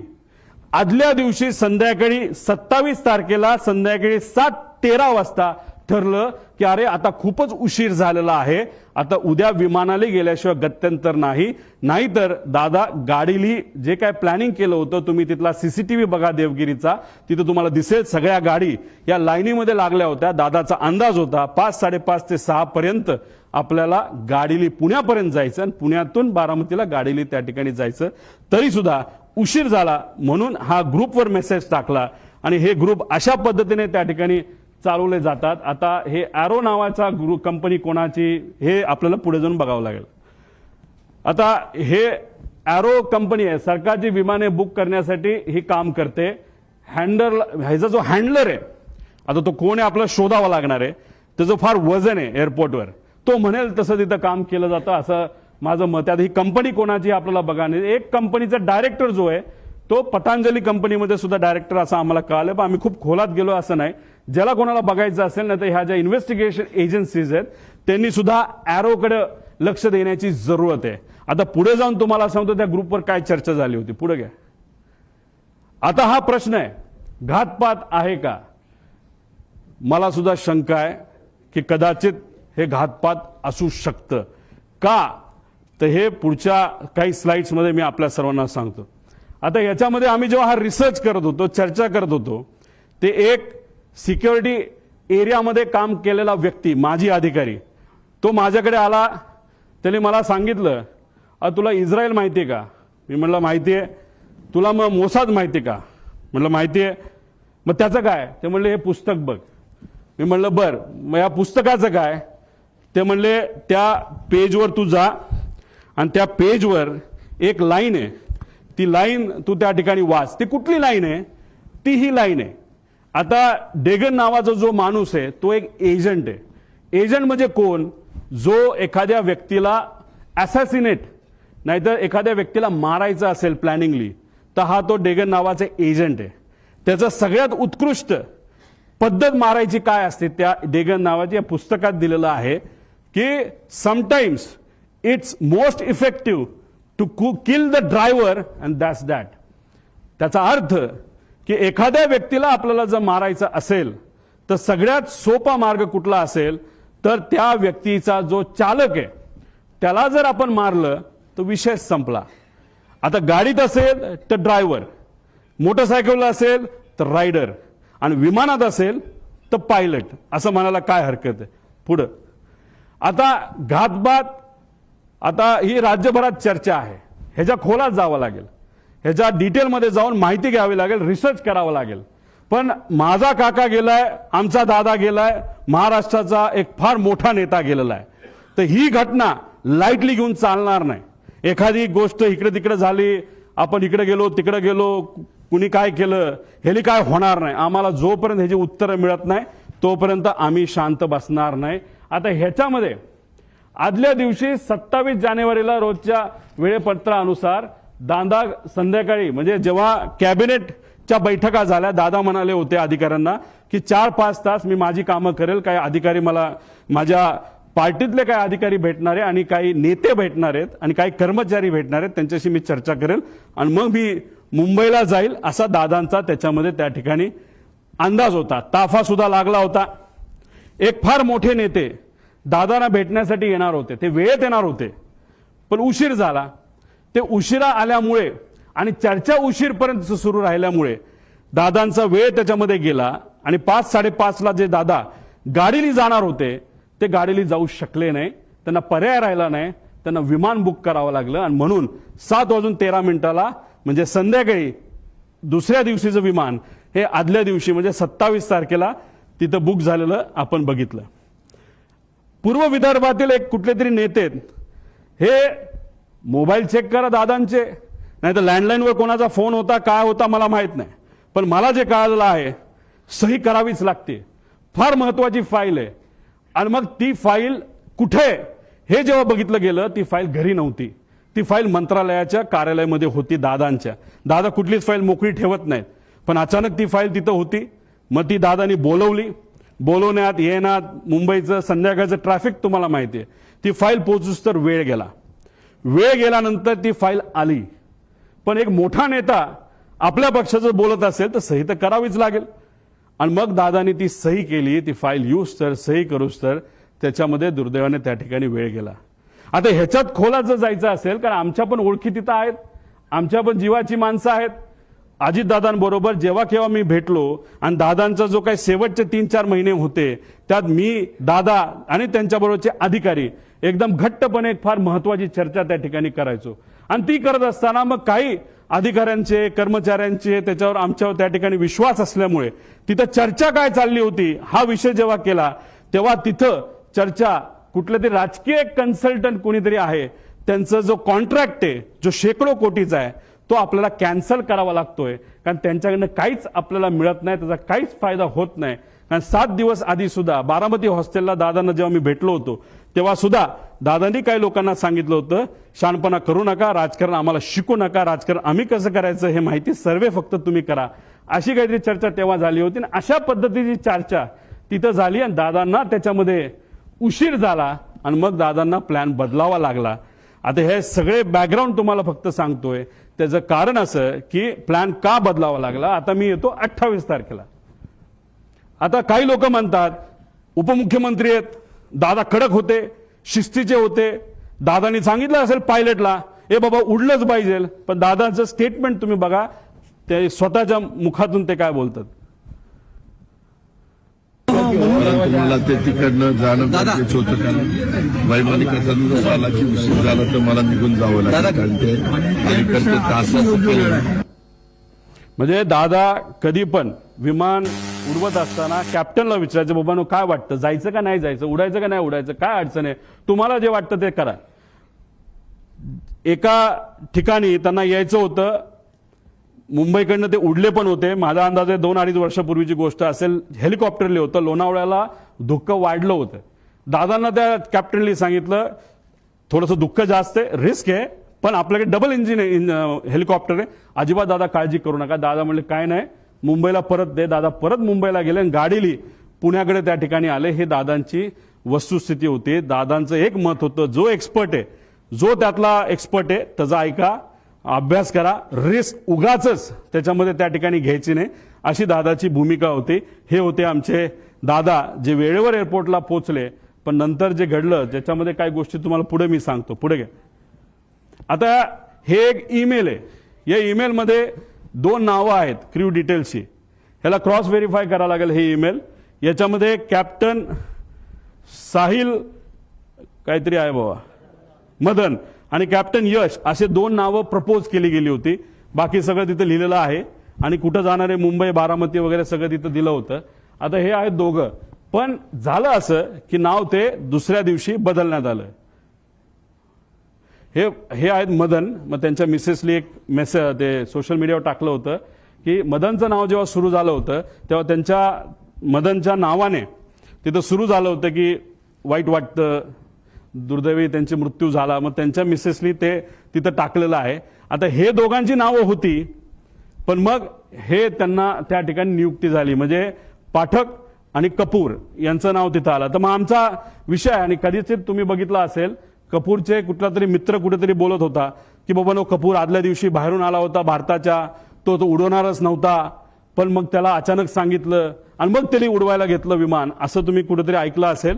तर मग आमचा प्रश्न असा आहे की मग टेक ऑफ पूर्वी मुख्य पायलट हे का बदलले गेले आणि मग का असं नाव चेंज त्या ठिकाणी केलं गेलं, आणि जर टेक ऑफ करायचं असेल तर त्या पायलटला आधीच यावं लागतं. आणि तिथं असं सांगितलं होतं की हे 2 पायलट हे ट्रॅफिकमध्ये 6:30 वाजता सकाळी अडकलेत आणि ते येऊ शकत नाहीत, म्हणून दुसरे पायलट आम्हाला द्यावं लागलं, अशी कुठेतरी एक स्टेटमेंट आम्ही सोशल मीडियावर आणि काही मीडियाच्या माध्यमातून तिथं ऐकली होती आणि काही अधिकाऱ्यांनी सुद्धा त्या ठिकाणी सांगितलं होतं. पुढे घ्या. आता हे व्यक्ती आहेत, 7 वाजता हे क्रू तिथं पोहोचलं. आता अप्रुव्हल कधी आलं तर 12:30 ओके, विमान मध्यरात्री 12-12:30 वाजता की विमान फायनल झाले, क्रू फायनल झाली, आणि त्यांनी सांगितलंय की ओके. सकाळी त्यांनी 7 वाजता मेसेज केला की क्रू हे एअरपोर्टला पोहोचले आहेत. मग आता प्रश्न आम्हाला असे निर्माण होतात, पुढे घ्या, की हे जे 2 पायलट आहेत जे ट्रॅफिकमध्ये अडकले असं म्हणतात, मग कुठं होते, त्यांचा सीडीआर तुम्ही काढलाय का? ट्रॅफिक पोलीसच्या बऱ्याच ठिकाणी तिथं सीसीटीव्ही कॅमेराज आहेत, ते तुम्ही तिथं बघितले का? मग हे 2 ट्रॅफिकमध्ये अडकले, तर मग हे 2 काय एअरपोर्टलाच राहायला होते का? एअरपोर्टच्या जवळ राहायला होते का? मग हे दोघं तिथं कसे आले? असा बरेच काही प्रश्न आम्हाला तिथं पडतात. त्यानंतर ते आल्यानंतर ब्रेथ अनालिसिसची टेस्ट झाली का, ज्याच्यामध्ये आपल्याला ते जसं पोलिसांनी रात्री तुम्हाला पकडलं, तुम्ही पिलं असलं काय नसलं काय तुम्हाला ते फुंकावं लागतं, तसं हायली ॲडव्हान्स्ड ब्रेथ अनालायझर हे एअरपोर्टला असतात, डीजीसीएला दिलेले असतात. त्याचा फोटो सुद्धा निघतो. ते सीसीटीव्ही आहेत का, तोच तो होतो का, त्याचं ब्रेथ अनालिझर केलं का, तिथं कॅमेरा आहेत का, कॅमेराचा रेकॉर्ड कोणाकडे आहे, त्यानंतर विमानाकडे गेल्यानंतर तिथं चेक करत असताना ते रेकॉर्ड आहेत का, 7 वाजता ते पोहोचले असतील, दादा जर 8ला पोहोचले असतील तर 1 तासाचा वेळ आहे, त्यात त्यांनी विमानं चेक केली आहेत का, विमानात काय वेगळं ठेवलंय का, असे बरेच प्रश्न त्याच्यामध्ये आम्हाला त्या ठिकाणी निघतात. आणि हे सर्व गोष्टी आता बघण्याची जरूरत आहे असं आमचं मत आहे. आणि कोणतरी असं म्हणलं होतं की कपूर हे हाँगकाँगवरनं आले होते, मग ते खरंच आले होते का इंटरनॅशनल फ्लाईटवरनं, हे सुद्धा बघण्याची जरूरत आहे. कारण इंटरनॅशनल फ्लाईटवरनं जर एक व्यक्ती ज्याला दारू प्यायची खूप सवय असं ऐकलं होतं आणि पुढेही काही पुरावे त्याच्यामध्ये आहे, मग इंटरनॅशनल फ्लाईटवर दारू दिली जाते, मग तो पिऊन आला होता का, अशा सगळ्या गोष्टी बघण्याची जरूरत आहे. कदाचित त्यांच्या परिवाराला असं वाटत असेल मी काहीतरी वेगळं बोलतोय, मला त्यांना एवढंच सांगायचं, आमचा तो हक्क आहे, आम्ही परिवारातली लोक आहेत, आमच्या शंका जर असतील तर शंकेचं निरसन हे झालंच पाहिजे, कारण आम्ही आमचा माणूस गमावलेला आहे, तुम्ही तुमचा माणूस गमावलेला आहे, तुम्ही तुमची बाजू बघा, आम्ही आमची बाजू बघतो. पण आमच्या मनात ज्या शंका आहेत त्याला कुठं ना कुठेतरी उत्तर हे मिळालं पाहिजे का गेले 13 दिवस मला तरी तिथं झोप लागलेली नाही आणि कदाचित जोपर्यंत ह्या गोष्टी सापडत नाही क्लिअर होत नाही तोपर्यंत झोप लागणार नाही आणि मी झोपणार सुद्धा त्याच्यामध्ये नाही. पुढे तुम्ही जर गेला तर आता मुख्य पायलट सुमित कपूर बद्दल आपण थोडीशी माहिती घेऊ. मार्च 10 दिल्ली बेंगळुरू विमान उडण्यापूर्वी त्याला प्री फ्लाईट अल्कोहोल टेस्टमध्ये त्याला पकडण्यात आलं. पुन्हा 7 एप्रिल 17 दिल्ली गुवाहाटीचं विमान उडवत असताना त्याचं टेस्टिंग जेव्हा केलं तेव्हा तो सापडला. तुम्ही मला तिथं सापडला इथं का नाही? ह्या सगळ्या कमर्शियल फ्लाईट्स होत्या असं आम्हाला कळतंय. कमर्शियल फ्लाईट्सवर बऱ्याच गोष्टी स्ट्रिक्ट असतात. प्रायव्हेट फ्लाईटला कदाचित तेवढ्या स्ट्रिक्ट नसाव्या असं वाटतं. 3 वर्ष त्याला निलंब करण्यात आलं. त्याच्याबरोबर काम करण्याला एका व्यक्तीला आम्ही जेव्हा बोललो त्यांनी सांगितलं लेअरजेट म्हणजे उद्या जर मला ग्लोबल नावाचं विमान उडवायचं असेल तर मला त्याचं ट्रेनिंग घ्यावं लागतं, त्या कंपनीकडे जावं लागतं. तसंच हा सीपी म्हणजे कमर्शियल पायलट असल्यामुळे बोईंग एअरबस उडवत असेल आणि तिथं लेअरजेट उडवायचं असेल तर त्याला अमेरिकेत लेअरजेटची फॅक्टरी म्हणजे बंबाडियरची फॅक्टरी असल्यामुळे अमेरिकेत जाणं महत्वाचं होतं. तो तिथं गेला. मला जे कळालंय तिथं गेल्यानंतर दुर्दैव असं त्यांनी इतकी दारू पिली का काहीतरी असं मला कळालंय. हे क्रॉस व्हेरीफाय करावं लागेल की त्यांना ट्रेनिंगला जाता आलं नाही. हे रिपोर्ट आता आपल्याला काढावं लागतील खरंच हे घडलं होतं का आणि त्यांना परत ट्रेनिंगला पाठवण्यात आलं असंही आम्हाला त्याच्यामध्ये त्या ठिकाणी कळलं होतं. आता इतर पायलटली लेझर जेटची परीक्षा अमेरिकेला ते अमेरिकेला सांगितलं. आता एक बडा नेता जो सांत्वन करण्यासाठी घरी आला होता त्यांनी सांगितलं हाच महाशय माझं सुद्धा विमान हेच VSR कंपनीचं हे नांदेडला हे घेऊन चालले होते आणि ज्या पद्धतीने त्या कपूरली लँडिंग केली त्याच्यावरनं मी VSRला कंप्लेंट केलेली आहे. हा मोठा नेता कोण? नांदेडला कधी गेला होता? खरंच त्यांनी कंप्लेंट केली का? हे आपल्याला त्याच्यामध्ये बघावं लागेल. सत्तेतला एक मोठा नेता त्याच्यामध्ये आहे. त्यानंतर ट्रॅक रेकॉर्ड फारच वाईट होतं. तरी मग या व्यक्तीला तिथं अजितदादांचं विमान नाही तर VIPचं, उद्धव ठाकरे साहेबांचं, फडणवीस साहेबांचं, एकनाथ शिंदे साहेबांचं, ऍक्टरचं ह्या सगळ्यांचं विमान का उडवायला दिलं असा प्रश्न आमचा तिथं आहे. पुढं आता ह्याच्यामध्ये तुम्ही जर बघितलं असेल तर VK सिंग म्हणजे हा मालक त्यांचा एक ग्रुप आहे व्हॉट्सअपचा. त्या ग्रुपवर आम्ही ही माहिती काढली. कशी काढली काय काढली हे नका मला विचारू पण ही माहिती आहे. आता तुम्ही म्हणाल ही माहिती तुम्ही देत आहात तरी ते डिलीट केलं तर काय? तुम्ही व्हॉट्सअप किती डिलीट करा सगळी माहिती कळते. त्यामुळे जो कोणी तिथे इन्व्हेस्टिगेट करणार आहे हा ग्रुप कुठला, हा ग्रुप कोणाचा, त्या ग्रुपवर कोण आणि गेल्या 2 वर्षामधल्या त्याच्यावरच्या ज्या काही डिस्कशन आहेत हे लोकांसमोर त्या ठिकाणी आल्या पाहिजे. ह्याची एक डिस्कशन ह्याच्यामध्ये तुम्ही बघितली. Today once again a important flight had to be cancelled as number 1 of PSC has been found to be badly drunk. दारू पिला होता. त्याच्यामध्ये बरंच काय दिलं की तुम्ही पार्टी करता हे करता आणि त्याच्यात may I request my dearest colleagues captain Sunny जो खन्ना कोण असेल कॅप्टन रंधवावा आणि स्टार केलंय कॅप्टन सुमित द ग्रेट म्हणजे दारू प्यायचा विषय आल्यानंतर द ग्रेट सुमित कॅप्टन आणि खाली आहे कॅप्टन रोहित. आता तो सिंग आहे का? सिंग म्हणजे कोण? तो डायरेक्टर आहे VSR कंपनीमध्ये म्हणजे याचाच कॅप्टनचा मुलगा. आता तो खरंच तो असेल रिसर्च नंतरच कळेल आणि डायरेक्टरच तिथं दारू पित असेल पायलट असून सुद्धा तर मग हे फार डेंजरस आहे. कारण डायरेक्टरलाच या गोष्टीचं महत्व नसेल तर बाकीच्या पायलट काय करणार? नाही तर जर डायरेक्टरच आपल्याबरोबर दारू पित असेल तर काय आपल्याला फरक पडतोय? अशी मानसिकता या लोकांची होऊ शकते असं आम्हाला वाटतं. हे त्यांच्याच ग्रुपवरनं काढलेला हा मेसेज आहे 2 जानेवारीचा. VSR कॅप्टन VK सिंग म्हणजे मालक. पुढं अजून एक मेसेज त्यांचा आहे काय? VSR ड्युटी सेल डील काय असेल ते. डिअर कॅप्टन सुमित भाई अँड जो कुणी असेल प्रावग, you will be sober and do not do your evening stunts. आता इव्हनिंग स्टंट्स मध्ये काय आम्हाला माहित नाही. विमान वेडवाकडे चालवायचा हा एक स्टंट असू शकतो, नाही तर दारू पिणं हा एक स्टंट असू शकतो, नाही तर ड्रग्ज घेणं हा स्टंट असू शकतो. म्हणजे हा स्टंटचा अर्थ मला तरी काही निघत नाही. हा आपल्याला बघावं लागेल आणि त्याला सुमित उत्तर देतो कॉपीड सर्ड म्हणजे मला जर कोणी बोललं असतं हे तू वेड्यासारखा तिथं काल का वागत होता आणि जर मी वागलोच नव्हतो तर मी लिहिलं असतं sir that was not me and I won't do it. पण इथं वर जर दारूबद्दल बोललं असेल आणि खाली कॉपीट सर म्हणत असतील, याच्यावरनं नक्कीच दाल में कुछ काला आहे असं आपल्याला म्हणता येईल. हा जो ब्रेथ अनालिझर आहे ह्याचा फोटो सुद्धा निघतो, ह्याचे रिपोर्ट आता आपल्याला बघावं लागणार. पुढे घ्या. आता वेगवेगळ्या सरकारी अहवालातील वेगवेगळी विसंगती. आता ह्याच्यामध्ये PIB प्रेस ब्युरो तुम्हाला माहिती आहे, हे कुठली माहिती देते, दे तुम्हाला काय कुठलं ते DGCA जी माहिती दिली जाती ती PIB छापते. बरोबर आहे, बरोबर आहे. आता ही ट्रान्सक्रिप्ट आहे, ही कशाची ट्रान्सक्रिप्ट आहे, तर ही बारामती ATCची ट्रान्सक्रिप्ट आहे. वेळ न वेळ तिथं लिहिलेली आहे, इथं वेळ लिहिलेली आहे. मग काय एअरक्राफ्ट मधली ज्या त्या पाठक मॅडम आहेत त्या काय बोलल्या, आणि बारामती ATCला सुद्धा एक कोणतरी महिलाच होते असं आम्हाला कळलंय, त्या काय म्हणल्या याच्यामध्ये तिथं दिलेलं आहे. आता ह्याचा वेळ जर बघितला तर यांच्या PIB अनुसार म्हणजे DGCA अनुसार 8:18 काय झालं होतं, म्हणजे विमान बारामती ATCच्या संपर्कात आलं.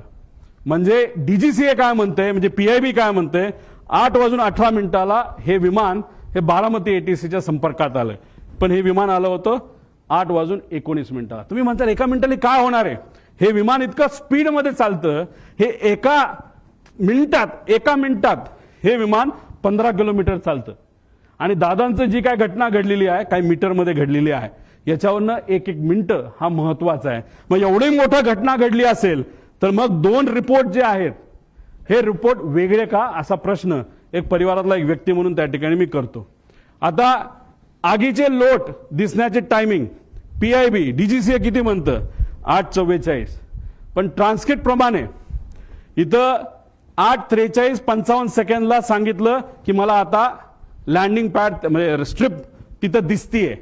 मग त्यांनी सांगितलं रनवे 11 क्लिअर टू लँड. त्यानंतर 8:44:13 ओ शिट म्हणजे ही जे पाठक मॅडम आहेत त्यांच्याकडनं ते शेवटचे शब्द होते, आणि त्यात 7 सेकंद तुम्ही ऍड करा, 44 प्लस काहीतरी 13 प्लस 20, तर त्याच्यात तो ऍक्सिडेंट तिथं झाला.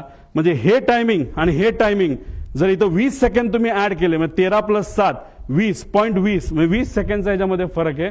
मी तुम्हाला सांगितल्याप्रमाणे सेकंडचा विषय असतो. इन्व्हेस्टिगेट तुम्ही करत असाल आणि तुम्ही एका मोठ्या एजन्सीचे लोक असाल तर तुम्हाला सेकंदात बोलावं लागतं, इथं मिनिटात बोलून चालत नसतं. आणि इथं ह्या 2 रिपोर्टमध्ये खूप मोठा फरक आहे असं कुठेतरी दिसतं.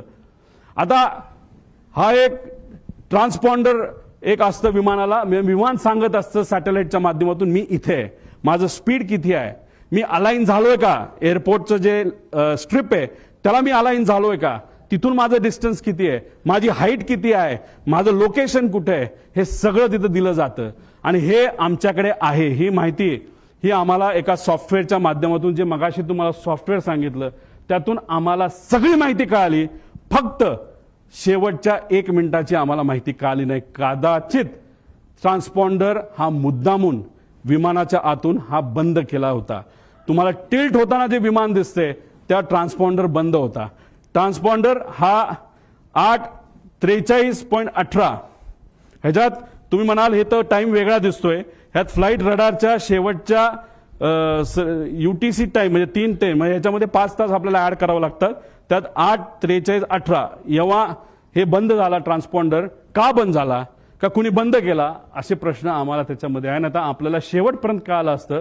आणि या 1 मिनिटाच्या आधी हे विमान त्या धावपट्टीला अलाइन झालं होतं, म्हणजे ते धावपट्टीवर उतरेल अशी अपेक्षा होती. पण 1 मिनिटामध्ये काहीतरी गडबड झाली, ती अजूनपर्यंत आपल्याला कळलेली नाही. आता हा जो भाग आहे हा तुमचा 11 नंबर आहे आणि हा भाग आहे 29. हे जे मोठी चर्चा करतात, अरे बाबा तो जो असा हिलटॉपवर आहे आपला लँडिंग स्ट्रिप, त्यामुळे फार डेंजरस आहे, फार अवघड आहे, हे आपण लँड करू शकत नाही असं लोक बोलतात. ते खरंय. आता ही ती जागा आहे 11 नंबर आणि ही जागा आहे 29 नंबर. मागे घे, ती आहे MIDCची साईड. इथं तुम्ही जर गेला तर सपाट आहे, सपाट, काही तिथे टेन्शन नाही, तिथं तुम्ही कसंही लँड होऊ शकता. त्यावेळेस जे विंड स्पीड होतं ते ऑलमोस्ट नव्हतं. आणि विमान जेव्हा इथून लँड होतं त्याला अडचणी काय असतात, एकतर हे उंच आहे आणि इकडे जो सूर्य उगवत असतो तो स्क्रीनवर तिथं दिसतो. मग सगळ्यात बेस्ट ऑप्शन काय असतं, बाबा इकडे नको जायला, सोपी साईड 29 साईड आपण घेऊ, 11 नको घ्यायला, असा निर्णय बऱ्याच वेळा त्या ठिकाणी घेतला जातो. मग ह्या विमान चालकाली तो निर्णय घेतला होता का, पुढे जाऊन बघूया. 8:27 एअरक्राफ्ट करून रनवे 29 ची परवानगी मागण्यात आली. म्हणजे परफेक्ट फ्लॅट आहे. जसं तुम्ही 2023 ऍक्सिडेंट बघितला तर नुसतं घासत गेलं होतं, अशी कदाचित घटना घडू शकली असते, दादा जिवंत असू शकले असते. 29 नंबरची परवानगी तिथं एटीसी कडनं घेतली होती. एटीसीला ती परवानगी दिली आणि 2 मिनिटांनंतर एअरक्राफ्ट करून रनवे 11 ची परत परवानगी मागितली. का, कशामुळे, काय कारण, प्रश्नच आहे. म्हणजे सोपं सोडून अवघड कशाला घ्यायचं. बरं एकदा मागितली का, नाही. मग दुसऱ्यांदा परत 8:36 एअरक्राफ्टने गो अराउंड केल्यानंतर त्यांनी परत 29 ची मागणी केली, परत ती त्यांनी कॅन्सल केली, परत आम्ही 11ला येऊन लँड करतो असं सांगण्यात आलं. निर्णय को पायलट घेत नसतो, मेन पायलट घेत असतो. को पायलट कम्युनिकेशन करत असतो. मग या मेन पायलटला 29 जे सोपं होतं ते सोडून 11 नंबरच का पाहिजे होता, हे मात्र त्या ठिकाणी अजूनपर्यंत कळालं नाही. पुढे आता हा व्हिडिओ बघा.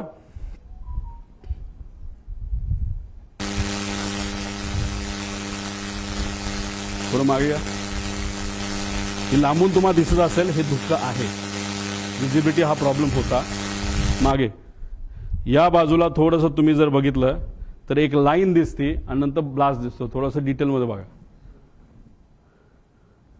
एक लाईन आली, पडली, स्फोट झाला.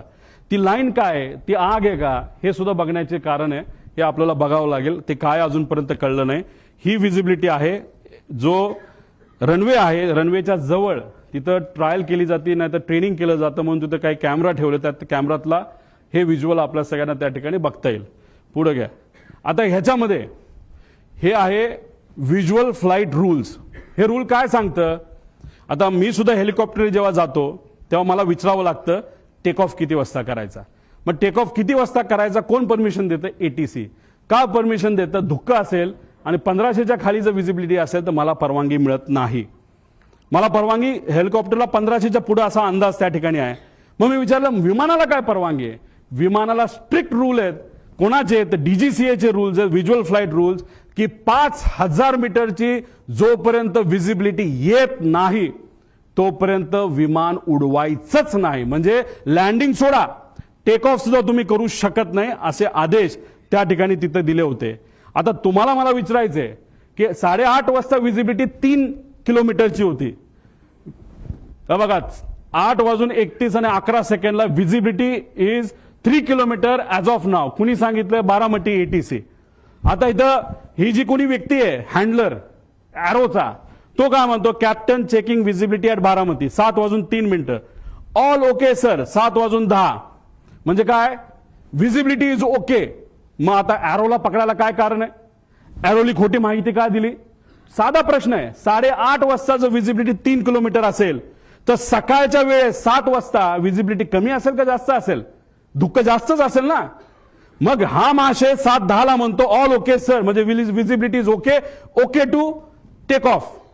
म्हणजे ह्या व्यक्तीने सुद्धा ऑफिसमध्ये जिथं डायरेक्टर, महाराष्ट्राचा डायरेक्टर एव्हिएशनचा ज्या ग्रुपमध्ये, त्या ग्रुपमध्ये हे महाशय म्हणतात all okay, visibility is fine, okay to take off. आणि ही गोष्ट बघितल्यानंतर आमचे दादा विमानात बसले आणि मग तिथं जे काय घटना त्या ठिकाणी घडली. मग एरोला पण जबाबदार धरायला काय कारण आहे, धरायलाच पाहिजे.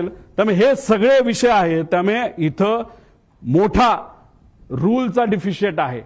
मग या पायलटला माहित होतं विजिबिलिटी नाही, तरी तो हिरोगिरी करायला का गेला, मुद्दामून गेला का, त्याच्यावर कुठलं प्रेशर होतं का वेगळंच काय कारण आहे. आणि कदाचित त्याच्या मनामध्ये ही घटना घडवायचीच होती असे होते का, असे प्रश्न आम्हाला तिथं उद्भवतात. पुढच्या काय गोष्टी बघितल्यानंतर तुम्हाला त्या गोष्टी खऱ्या वाटतील. पुढे घे.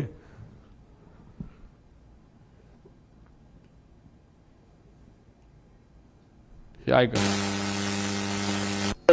दरवेळेचा जो आवाज असतो विमानाचा, आम्हाला आता धावपट्टी जवळ असल्यामुळे आम्हाला माहिती की विमानाचा कसा आवाज असतो.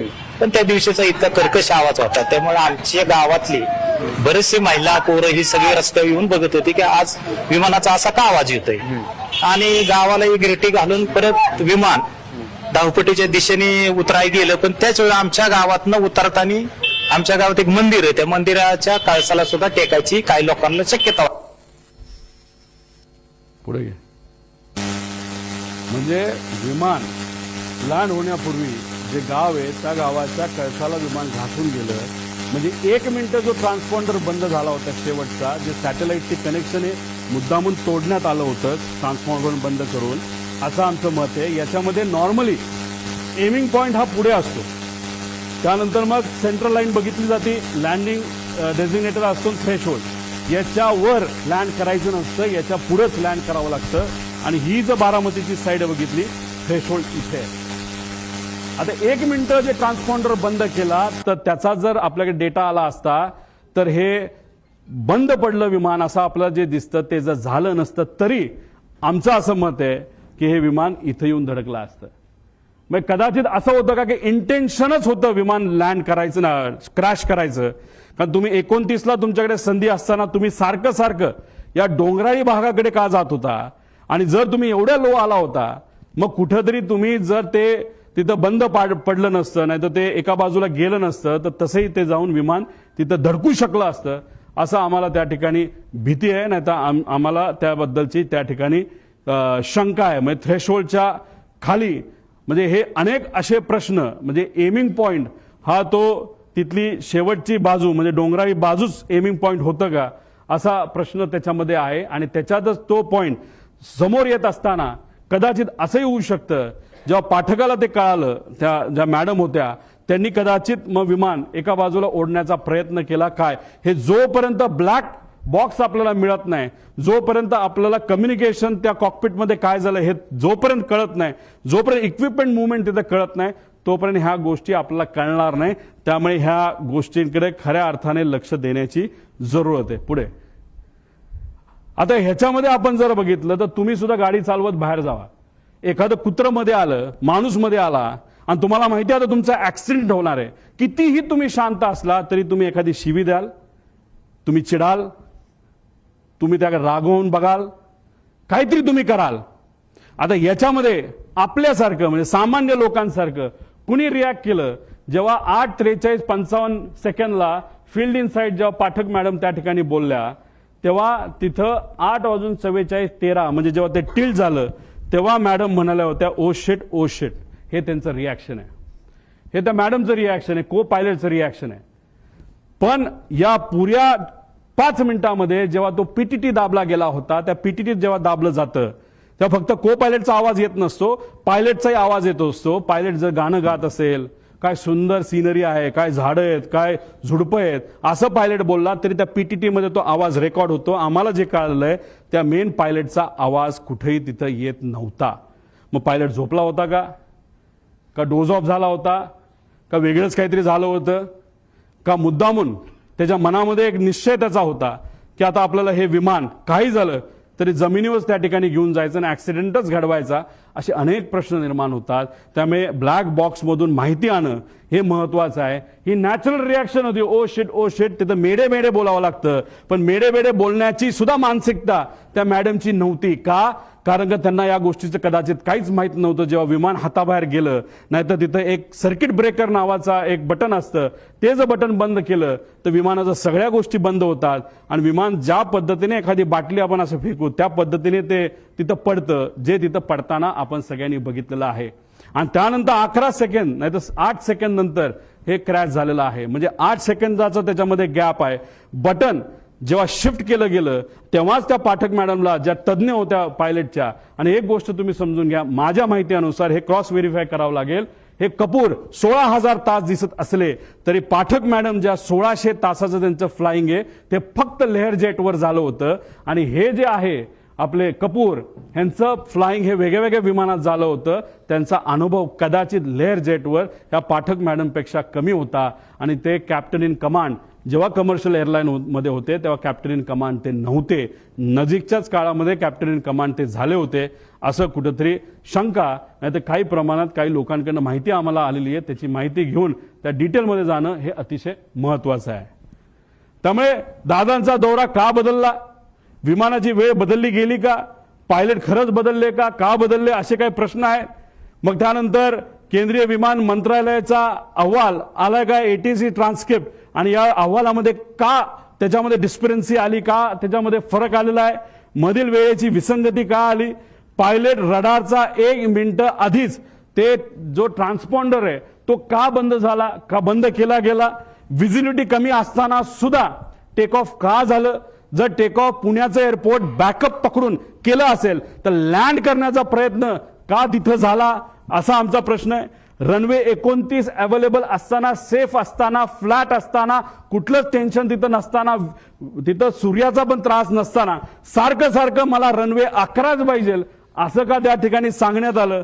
आधीच विमान कमी उंचीवर आणले गेले होते का. त्यानंतर शेवटच्या काही मिनिटात पायलट काहीच, जो मेन पायलट आहे, एवढी घटना जमीन जवळ येते, विमान टिल्ट होतंय, तिथं बंद पडतंय विमान, तरी तुम्ही काहीच बोलत नाही. याचा अर्थ काय. तर याचा अर्थ जर काढायला गेलं तर मी सामान्य परिवारातला एक व्यक्ती म्हणून, नाही तर सामान्य व्यक्ती ज्याचं टेक्निकल बॅकग्राऊंड कुठलंच नाही, मला असं वाटतं की हा अपघात नाही, हा 100% त्याच्यामध्ये घात असू शकतो. आणि हीच माहिती आम्हाला सगळ्या इन्व्हेस्टिगेशन एजन्सीजकडनं पाहिजे. पण मग इन्व्हेस्टिगेशन एजन्सी, सरकारी एजन्सी हे योग्य पद्धतीने काम करू शकतं का. करू शकतं, पण लोकांच्या मनामध्ये शंका आहे. काही दिवसांपूर्वी माजी अधिकारी ज्यांनी अजितदादांवरच टीका केली होती, त्या अधिकाऱ्याने सुद्धा सांगितलं की ठीक आहे, दादांचं माझं एवढं चांगलं नव्हतं, पण मग एन्क्वायरी करत असताना जर सरकारीच एजन्सी करणार असेल तर त्यांना जसं पाहिजे तसंच ते एन्क्वायरी करू शकतात. म्हणून आमचं परिवाराचं आणि एक कार्यकर्ता म्हणून आणि दादा हे आमचे नेते म्हणून आम्हाला ज्या काही शंका आहेत त्या शंका ह्या एक्सटर्नल एजन्सीकडनं त्या ठिकाणी घेणं अतिशय महत्वाचं आहे. ज्या नावं मी पुढे जाऊन तिथं आपल्याला सांग, BEA bureau of enquiry and analysis for civil aviation France ही एक चांगली कंपनी आहे. त्यानंतर AAIB UK ही दुसरी एक चांगली कंपनी आहे. नॅशनल ट्रान्सपोर्टेशन सेफ्टी बोर्ड, कारण का ही कंपनी बंबार्डियर ही कॅनेडियन कंपनी आहे, पण हे विमान मॅन्युफॅक्चर अमेरिकेत झालंय. अमेरिका जे कुठलं विमान मॅन्युफॅक्चर होतं त्याचं इन्व्हेस्टिगेशन ही एजन्सी अमेरिकेची तिथं करते. त्यामुळे या तिघीपैकी ज्या कुठल्या चांगली आहे, नाहीतर त्यातल्या 2 एजन्सीकडे हे काम तिथं देण्यात आलं. सरकार करायचं करू द्या, आमचा त्यांच्यावर काही विश्वास नाही असं नाही, पण त्यांनाही करू, पण ही बॅकअप अशा एजन्सी त्याच्यामध्ये असणं आमच्या सर्वांसाठी अतिशय महत्वाचं आहे असं माझं मत आहे. एक स्लाइड आधी. आता ह्याच्यामध्ये आपण जर बघितलं तर फॉरेन्सिकची जी टीम आहे ती टीम दुर्दैवाने उशिरा आली. ती का उशिरा आली, त्यांनी खरंच आतापर्यंत काय केलं. CIDला काम दिलंय, चांगली गोष्ट आहे. आपण CIDला एअरपोर्टवर जाण्याची परवानगी आहे का. मी काही लोकांशी त्यांच्याशी बोललो, म्हणलं आतापर्यंत काय झालं. ते म्हणले आतापर्यंत आम्ही CCTVचे फुटेज घेतले. म्हणलं कुठले घेतले. ते म्हणले आम्ही एअरपोर्टचे घेतले. म्हणलं बाकीचं नाही. मग आम्ही एका अधिकाऱ्याशी चर्चा केली, अरे बाबा तुम्ही एवढा वेळ जर लावणार असाल, ह्याच्यामध्ये जर वेळ घालवणार असाल तर ते जी कंपनी आहे ते सगळे पेपर मॅन्युपुलेट करू शकते, सगळा एव्हिडन्स मॅन्युपुलेट केला जाऊ शकतो. थोडे दिवस थांबू, लोक विसरून जातील. लोक विसरणार नाहीत. आम्हाला ही माहिती पाहिजे म्हणजे पाहिजे. त्यामुळे CID विश्वास नाही असं नाही, पण त्यांना पूर्ण अथॉरिटी नसणार आहे. कारण विमानतळावर गेल्यानंतर पोलिसाला, खाकी वर्दीच्या व्यक्तीला आज जाण्याची परवानगी तिथं नसते. तिथं CISF असेल, नाहीतर केंद्रीय जे काही एजन्सीज असतील त्याच तिथं जातात. नाहीतर इन्व्हेस्टिगेशन करायचं असेल तर CID करू शकत नाही. करू शकतं, कपॅसिटी आहे, पण ते कुठलं तर क्रिमिनल म्हणजे कुठं खून झाला, कुठं काय झालं. पण हा विषय हा एअरपोर्ट अथॉरिटीच्या रिलेटेड आहे. त्यामुळे अशीच एजन्सी द्यावी लागेल जी अनुभवी आहे. एक आपली इंडियाची घ्या आणि बाहेरच्या 2 घ्या, अशी आमच्या सगळ्यांची त्याच्यामध्ये मागणी आहे. पुढं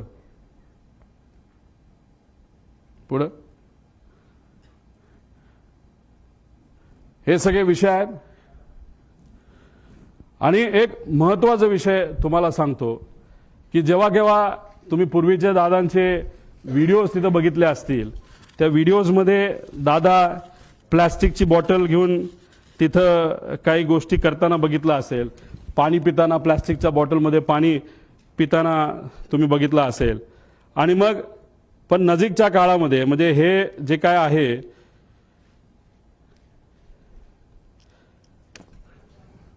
आता हे जे काय झालं ते झालं.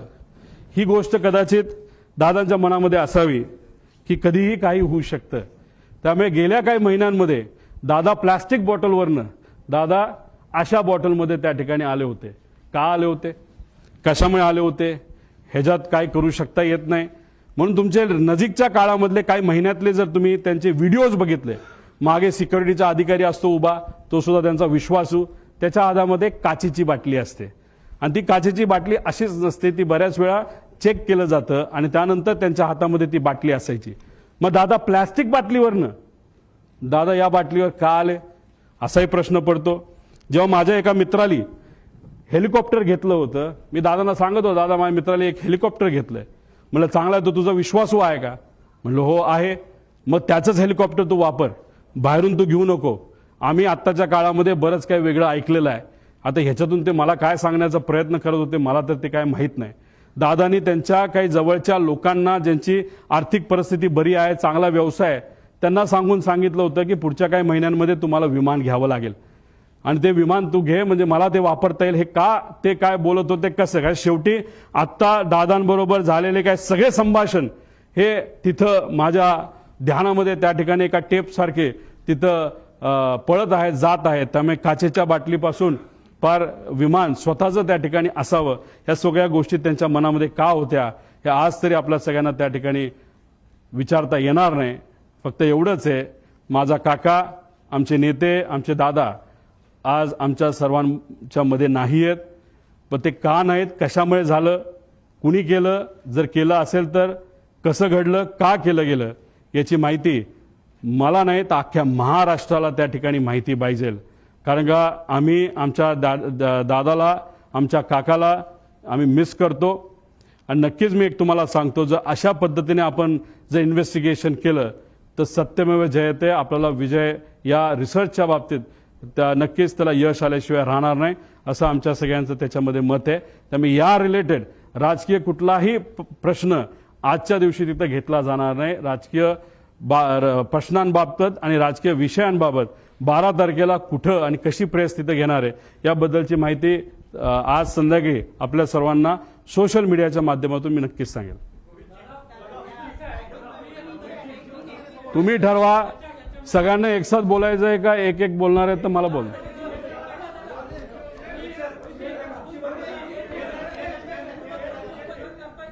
हा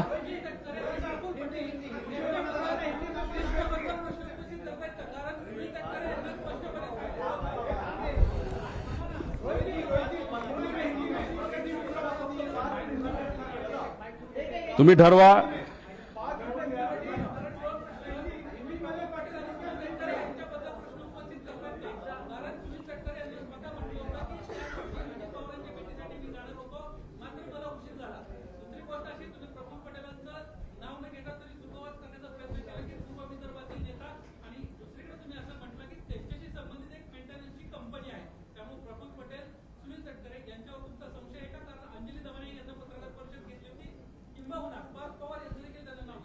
एक तुम्ही समजून घ्या, हा अपघात होता का घात होता असा प्रश्न तुम्ही केला तर आमची शंका, म्हणजे माझी आणि असंख्य महाराष्ट्रातल्या लोकांची शंका आहे की हा घात होता. आता तुम्ही जर प्रेझेंटेशन बघितलं असेल तर 60-70 पानाचं मी प्रेझेंटेशन केलं.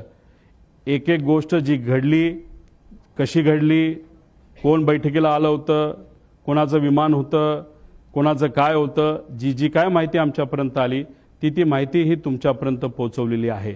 या प्रेझेंटेशनच्या माध्यमातून यांच्यावर ऑब्जेक्शन घेतोय, शंका घेतोय का त्यांच्यावर शंका घेतोय असं अजिबात कुठंच नाही. मी वस्तुस्थिती तुम्हाला सांगितली. पण या बाबतीत विमान कंपनी जी VSR आहे, एरो नावाची हँडलिंग कंपनी आणि जो कपूर नावाचा पायलट होता, या 3 कंपन्या आणि व्यक्तीवर आमची शंका आहे.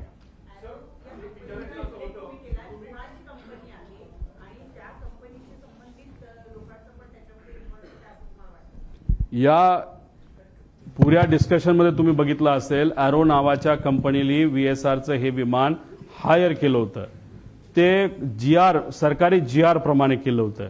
साई आणि एरो या 2 कंपन्या यांनाच तिथं कॉन्ट्रॅक्ट दिलेला आहे की VIPंना विमान देण्याचं. आणि मग 15 ते 31 तारखेपर्यंत ॲरोची जबाबदारी त्याच्यामध्ये होती. ॲरोने ते बुकिंग केलं होतं. तो कोण पवार का कोण नावाचा जो माणूस आहे तो हँडलर आहे, तो ॲरोचा हँडलर आहे. त्यांनी सांगितलं होतं की व्हिजिबिलिटी ऑल ओके.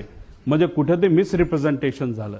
ती कंपनी कोणाची कशी अजूनपर्यंत मला तरी काय माहिती मिळालेली नाही. पण बऱ्याच राज्यामध्ये आज जे कुठले सत्तेत आहेत त्या राज्यांबरोबर ती कंपनी काम करते असं मात्र त्या ठिकाणी आम्हाला कळालेलं. म्हणजे बऱ्याच मोठ्या लोकांचा त्यांचा संपर्क नाही तर ओळख असावी असं वाटतंय. सर, तुम्ही म्हणालात की सीआयडी ही कॉम्पिटंट एजन्सी नाही या प्रोब करता.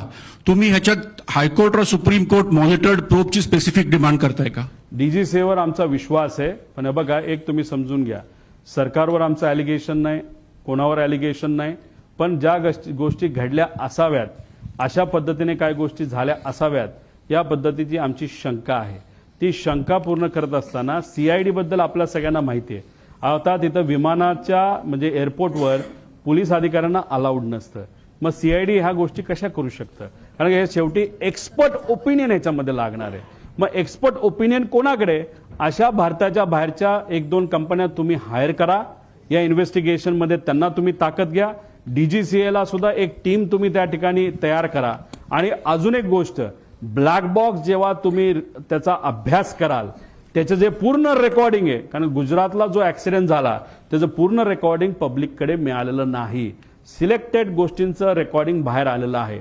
आमची मागणी आहे ब्लॅक बॉक्स मधलं जे कुठलं तिथं रेकॉर्डिंग आहे, जे पूर्णपणे परिवारातल्या एका व्यक्तीला नाहीतर काही ठराविक लोकांना एक्सपर्ट बरोबर ते बघण्याची संधी सरकारकडनं त्याच्यामध्ये देण्यात यावी. आणि त्याच्याच बरोबर जे काही डिव्हाइसेस नाहीतर जी काही तिथं इक्विपमेंट्स होती त्याची जी मुवमेंट असेल ती सुद्धा आम्ही एखाद्या तज्ज्ञाकडनं त्या ठिकाणी त्याचा अभ्यास करू. त्यामुळे सीआयडीवर आम्ही आक्षेप घेत नाही. पण कधी कधी काय होतं, एका एजन्सीचं नाव दिल्यानंतर सामान्य लोकांना असं वाटतं अरे सीआयडी का बघते, कारण का एका मोठ्या सिरियलचं नाव सीआयडी होतं तर लोकांना वाटतं लय भारी काम, ते चांगलंच काम करतात. पण या टिपिकल घटनेबद्दल ते चांगलं काम करतील कारण का हे त्यांचं एक्सपर्टीज नाही.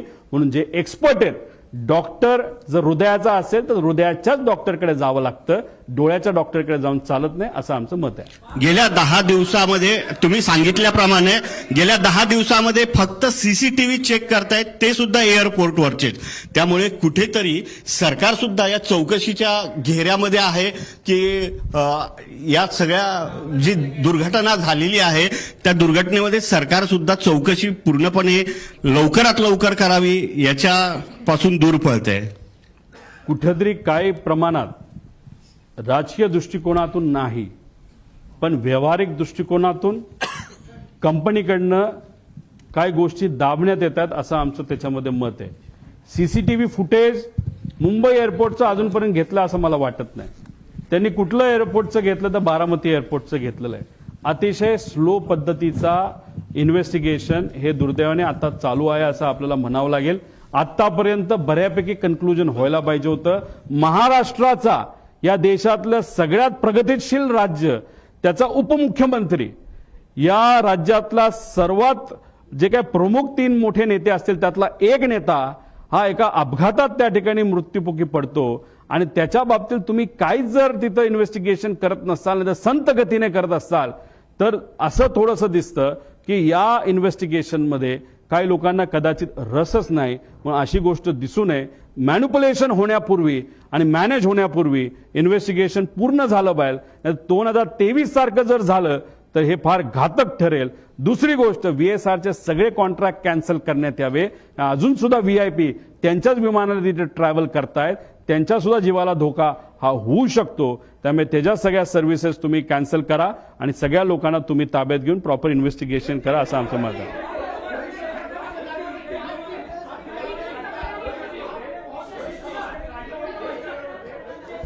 या बाबतीतलं माझ्याकडनं एक पत्र हे नक्कीच आम्ही दिल्लीला DGCAला त्या ठिकाणी देऊ, मंत्री महोदयांना देऊ आणि एक विनंती करू की ज्यांच्या कोणाकडे इन्व्हेस्टिगेशन आहे, म्हणजे CID करत असलं ते अथॉरिटी ही वेगळी आहे, त्यांना सांगून इंटरनॅशनल लेवलच्या काही कंपन्या आपल्याला घेता येतात का हे त्या ठिकाणी आपल्याला बघावं लागेल. आणि आज आम्हाला असं कळतंय की अजितदादांच्या पक्षाकडनं सुप्रियाताई सुनीता वहिनी काकींच्या मार्गदर्शनाखाली अमोल मिटकरी आणि काही ठोंबरेताई आणि काही लोक बाबा पाटील हे सगळे सीएम साहेबांना भेटले होते. एक त्यांनी तिथं पत्र दिलंय, म्हणजे त्यांच्याच पक्षातल्या काही आमदारांना आणि कार्यकर्त्यांना आणि पदाधिकाऱ्यांना शंका या बाबतीतली आम्हाला सुद्धा तशीच शंका आहे. त्यामुळे इन्व्हेस्टिगेशन प्रॉपर व्हावं यासाठी योग्य त्या अथॉरिटीला आम्ही सुद्धा पत्र देऊ.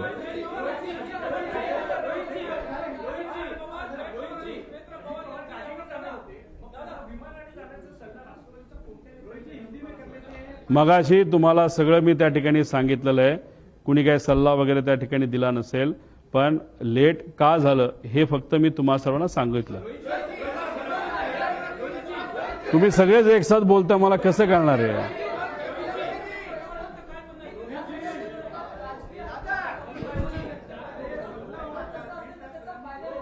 या विषयाचं मला कुठेही राजकारण तिथं करायचं नाही. मी कुठंच काय तिथं बोलत नाही की कुठल्या राजकीय पक्षाचा याच्यामध्ये इन्व्हॉल्वमेंट आहे. याच्यामध्ये नक्कीच घात झाला एवढं मात्र त्या ठिकाणी मी म्हणतो. कसं झालं, का झालं, कोणामुळे झालं, काय झालं हे लोकांसमोर आलं पाहिजे आणि इन्व्हेस्टिगेशन ही प्रॉपर त्या ठिकाणी झाली पाहिजे. एवढंच या प्रेझेंटेशनच्या माध्यमातून मी सांगण्याचा प्रयत्न करतो. मराठीचे शेवटचे 2 प्रश्न घ्या, म्हणजे मी हिंदीत बोलतो. दोन मराठी.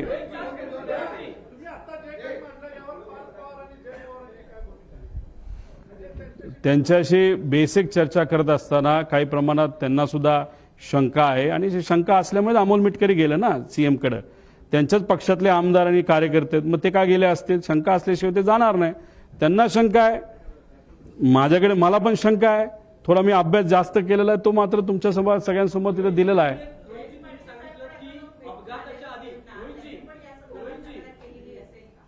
नाही, या बाबतीतलं मला काय माहीत नाही, कारण मी अजून कोणाच्याच संपर्कात नाही. तुम्ही सर्वजण अभ्यासू पत्रकार असल्यामुळे चांगलं प्रेझेंटेशन व्हावं यासाठी मी प्रेझेंटेशनकडेच जास्त लक्ष देऊन होतो.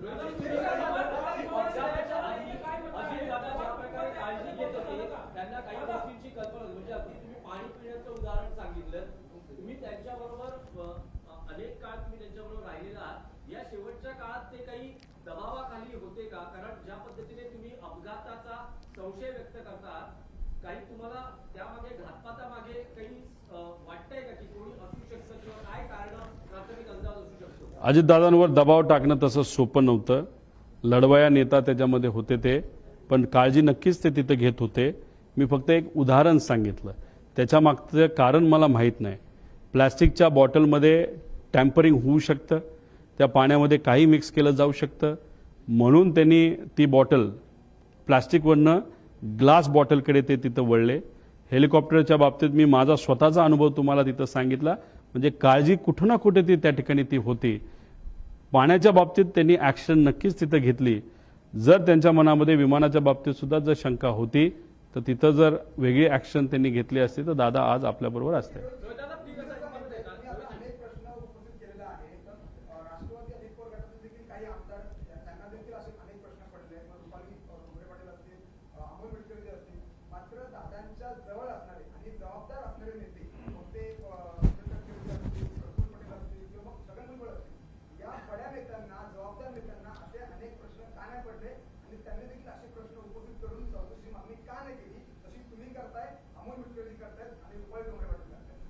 त्या सर्व नेत्यांना जी कुठली सत्ता आज आपली आहे या राज्यामध्ये ती मेंटेन करण्यासाठी ती सत्ता तशीच राहावी यासाठी त्या पक्षाचे प्रमुख नेते म्हणून त्यांना कदाचित ती गोष्ट थोडीशी जास्त महत्त्वाची वाटली असावी.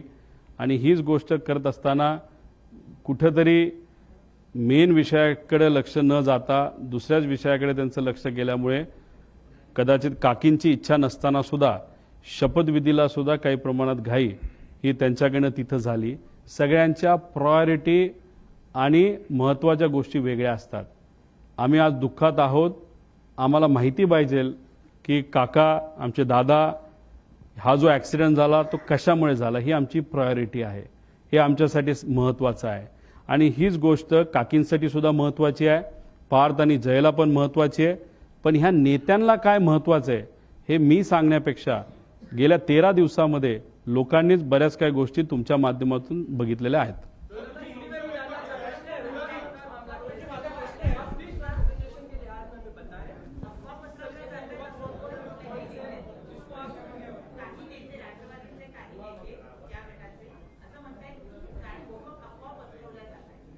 रोहित पवार एवढ्या मोठ्या कॅमेराच्या संख्येसमोर आणि एवढ्या अभ्यासू मराठी पत्रकारांच्या समोर प्रेझेंटेशनच्या माध्यमातून काय गोष्टी जर पुढे त्या ठिकाणी सांगत असतील तर ह्याला अफवा म्हणत नाही, ह्याला रोकटोक प्रेस कॉन्फरन्स त्या ठिकाणी म्हणतात. आणि त्यांच्यात आणि आमच्यात हाच फरक आहे. ते काय काय म्हणेना, आम्हाला काही घेणं देणं नाही. ते जे कुठले नेते असतील 4-5 त्यांचा पक्षच वेगळा आहे आणि आमचा पक्ष वेगळा आहे. काका मात्र आमचे त्या ठिकाणी गेलेले आहेत. त्यामुळे काकांच्या बाबतीत काय घडलं हे मला तरी माहिती पाहिजे, त्यांना माहिती नको असेल तर तो त्यांचा विषय आहे.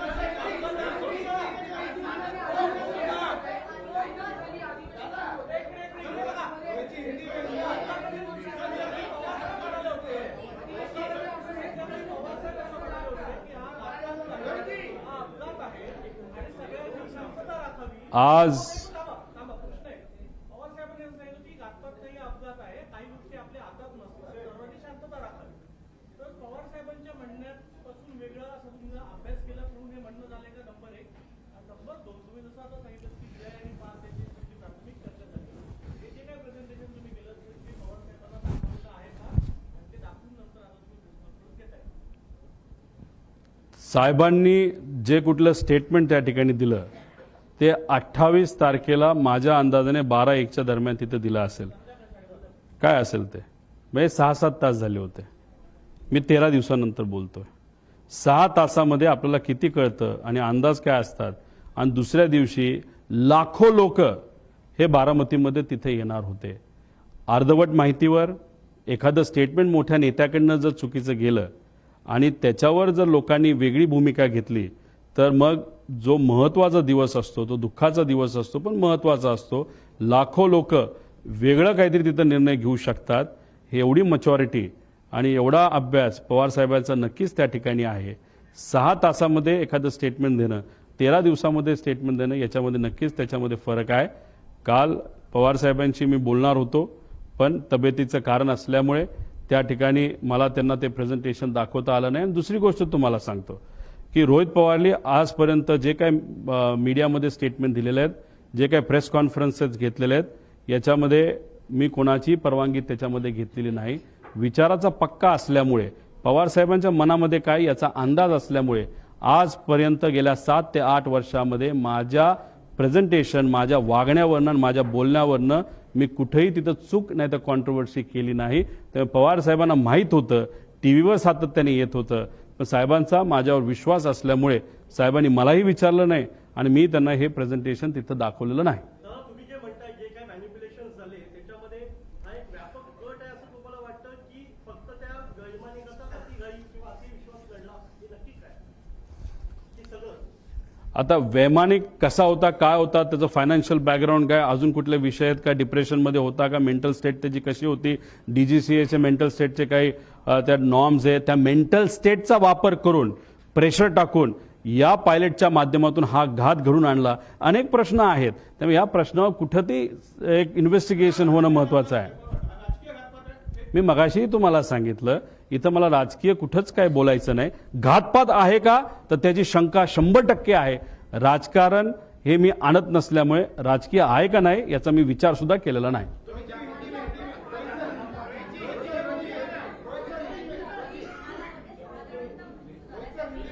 तो 6चा जो आकडा होता तो चुकीचा होता. त्याच्यामध्ये कॅल्क्युलेशनमध्ये चूक झाली. तो जो मेन रिपोर्ट असतो की किती लोक त्या विमानामध्ये आहे तो रिपोर्ट आमच्याकडे आहे. त्यामुळे उगाच दाखवायचं आणि प्रेझेंटेशन लांबवायचं म्हणून नको त्या गोष्टी याच्यामध्ये दिलेल्या नाहीत. त्यामुळे त्या 6च्या आकड्याला कुठंच काही महत्त्व नाही.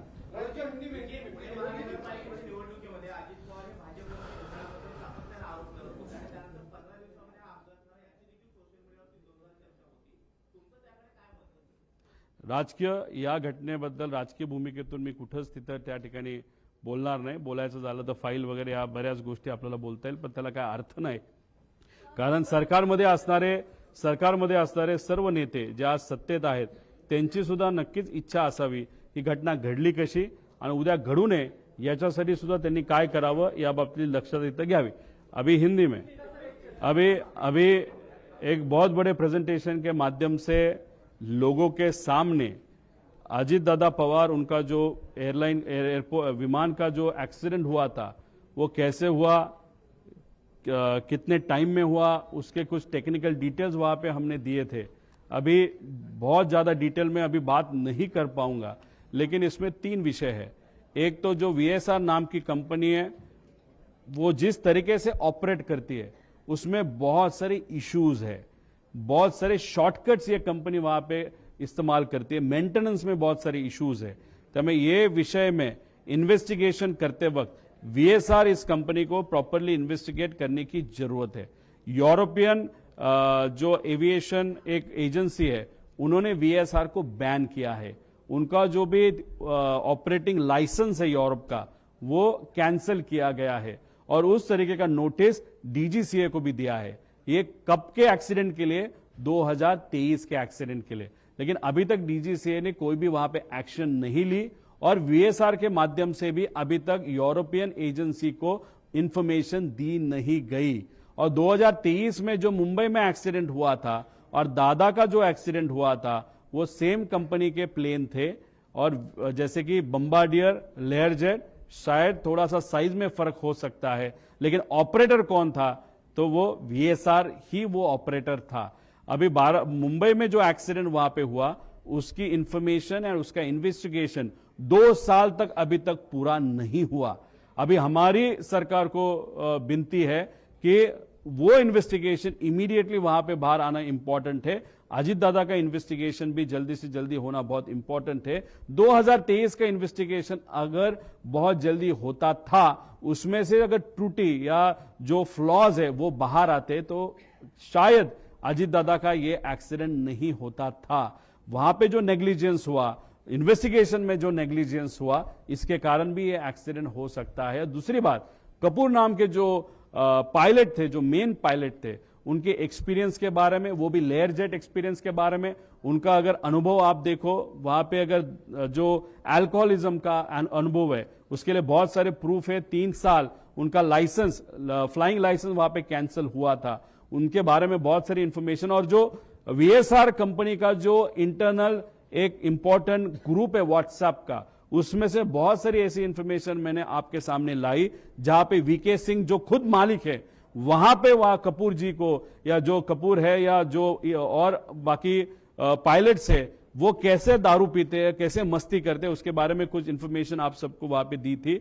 दूसरी बात, जो PIB पे इंफॉर्मेशन आप सबको प्रेस ब्यूरो पे, इंडिया ब्यूरो पे जो इंफॉर्मेशन वहां पे आई है, वो इंफॉर्मेशन DGCA ने वहां पे दी है। लेकिन अगर ATC का ट्रांसक्रिप्ट आप देखो, तो टाइमिंग में बहुत बड़ा फर्क वहां पे दिख रहा है। इसलिए इन्वेस्टिगेशन जो हो रहा है, उसमें प्रॉपर इन्वेस्टिगेशन नहीं हो रहा, ऐसे हम सबका कहना है। बारामती में सामने और पीछे एक ही जो लैंडिंग स्ट्रिप है, एक साइड को जो ऊंची है उसको 11 नंबर कहा जाता है, और जो फ्लैट है उसको 29 नंबर कहा जाता है।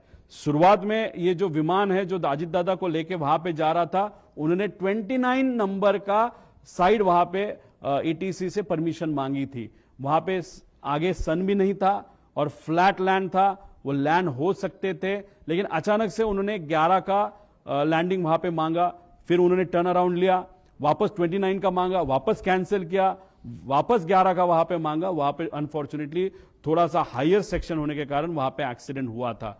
दूसरी बात, जो अगर ट्रांसक्रिप्ट आप देखो जो ATS का है, उसमें टाइमिंग और उसमें जो भी वहां पे बताया गया है, उसका अगर कैलकुलेशन अगर आप करो, और जो सैटेलाइट से ये प्लेन कनेक्ट होता है, उसका ट्रांसपॉन्डर 1 मिनट पहले बंद किया गया था। तो 1 मिनट पहले तक प्लेन की हाइट, स्पीड, लेंथ और उसका alignment to the landing strip was okay. But 1 minute में ऐसा क्या हो गया कि ट्रांसपॉन्डर बंद किया गया, और उस 1 मिनट में ये प्लेन शायद बहुत नीचे आया था और वो घटना वहां पे घटी। वो स्टॉल क्यों हुआ, उसके बहुत सारे अलग अलग कारण है, लेकिन उसमें से एक कारण ये मैन्युअल इंटरवेंशन, वो भी वहां पे हो सकता है। इस सब को देखने के बाद, वो जो भी ट्रांसक्रिप्ट पढ़ने के बाद, सुनने के बाद, हम सबको ऐसे थोड़ा सा लगता है कि ये जो पायलट है, उनको अल्कोहलिज्म का थोड़ा सा गलत अनुभव उनका था, इंफॉर्मेशन उसके बारे में बहुत सारी है, और उसी के साथ जो ट्रांसक्रिप्ट में पाठक मैम जो है, जो वैमानिक को पायलट है, उनका आवाज आ रहा है, लेकिन कॉकपिट में और किसी का आवाज वहां पे PTT के माध्यम से वहां पे सुनाई नहीं दे रहा। तो उसमें वो पायलट क्यों नहीं बात कर रहा? और एंड का अगर संभाषण अगर आप देखो या कॉन्वर्सेशन आप देखो तो पाठक मैम वहां पे ओ शिट मतलब जनरली मेरे मेरे बोला जाता है ओ शिट, क्योंकि जब आपको डेथ आपके सामने दिखती है तब आपका दिमाग नहीं चलता, आपके मन में जो है वो बाहर आता है। ऐसे वो कॉमन मैन की तरह वो जो पाठक मैम है उनके माध्यम से वो आवाज तो निकला, लेकिन हमारे मेन पायलट जो थे उनके माध्यम से एक भी आवाज वहां पे नहीं आई। ऐसे बहुत सारे प्रश्न इस प्रेजेंटेशन के माध्यम से 1 घंटा प्रेजेंटेशन चला। आप सबको ये प्रेजेंटेशन इंग्लिश में वहां पे और हिंदी में भी, मराठी तो है ही लेकिन इंग्लिश और हिंदी में भी आपको दिया जाएगा, वो आप देख सकते हो, उसको पढ़ सकते हो। देखो ये जो रिसर्च हमने किया, लिमिटेड रिसोर्सेस के साथ हमने ये इन्वेस्टिगेशन किया।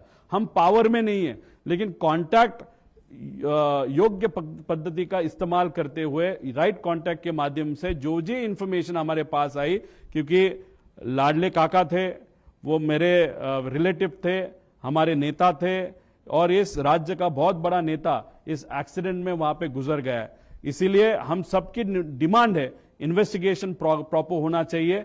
सीआईडी के माध्यम से इन्वेस्टिगेशन चलना है तो चलने दो, लेकिन it is not the right authority to do the investigation. Investigation करना है तो यूरोपियन, यूएस बेस्ड या फ्रांस या यूके बेस्ड ऐसे एजेंसी को वहां पे लाने की वहां पे जरूरत है। डिटेल इन्वेस्टिगेशन होने की वहां पे जरूरत है। और हम सबको ऐसे लगता है it was not an accident but it was planned accident, ऐसे हम सबको लगता है।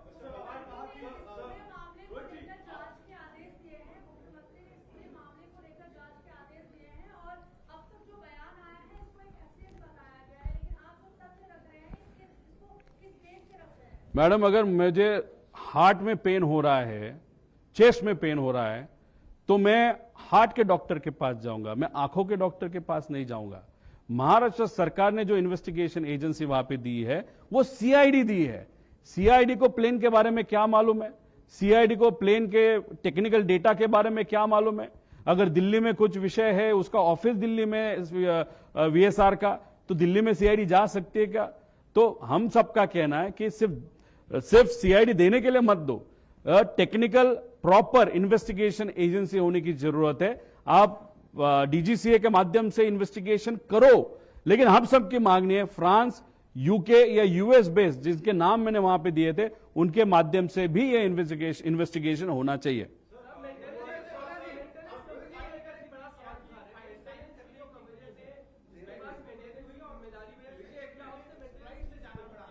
हंड्रेड 100% मेंटेनेंस के बारे में इस कंपनी के माध्यम से नेग्लिजेंस वहां पे हुआ है। इस कंट्री में सिर्फ 2 एमआरओज है और एक थर्ड एमआरओ जो है वो प्राइवेटली इस कंपनी का एमआरओ वहां पे था।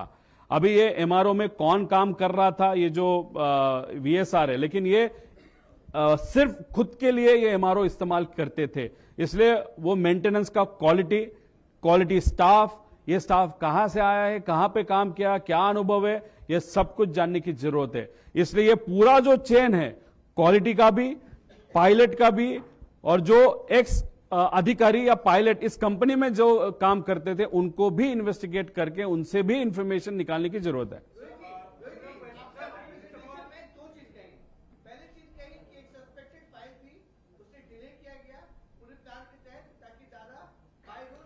सर मैं आपको कहना चाहता हूं, प्लानिंग ब्लिनिंग वहां पे मैं कुछ बोला नहीं था।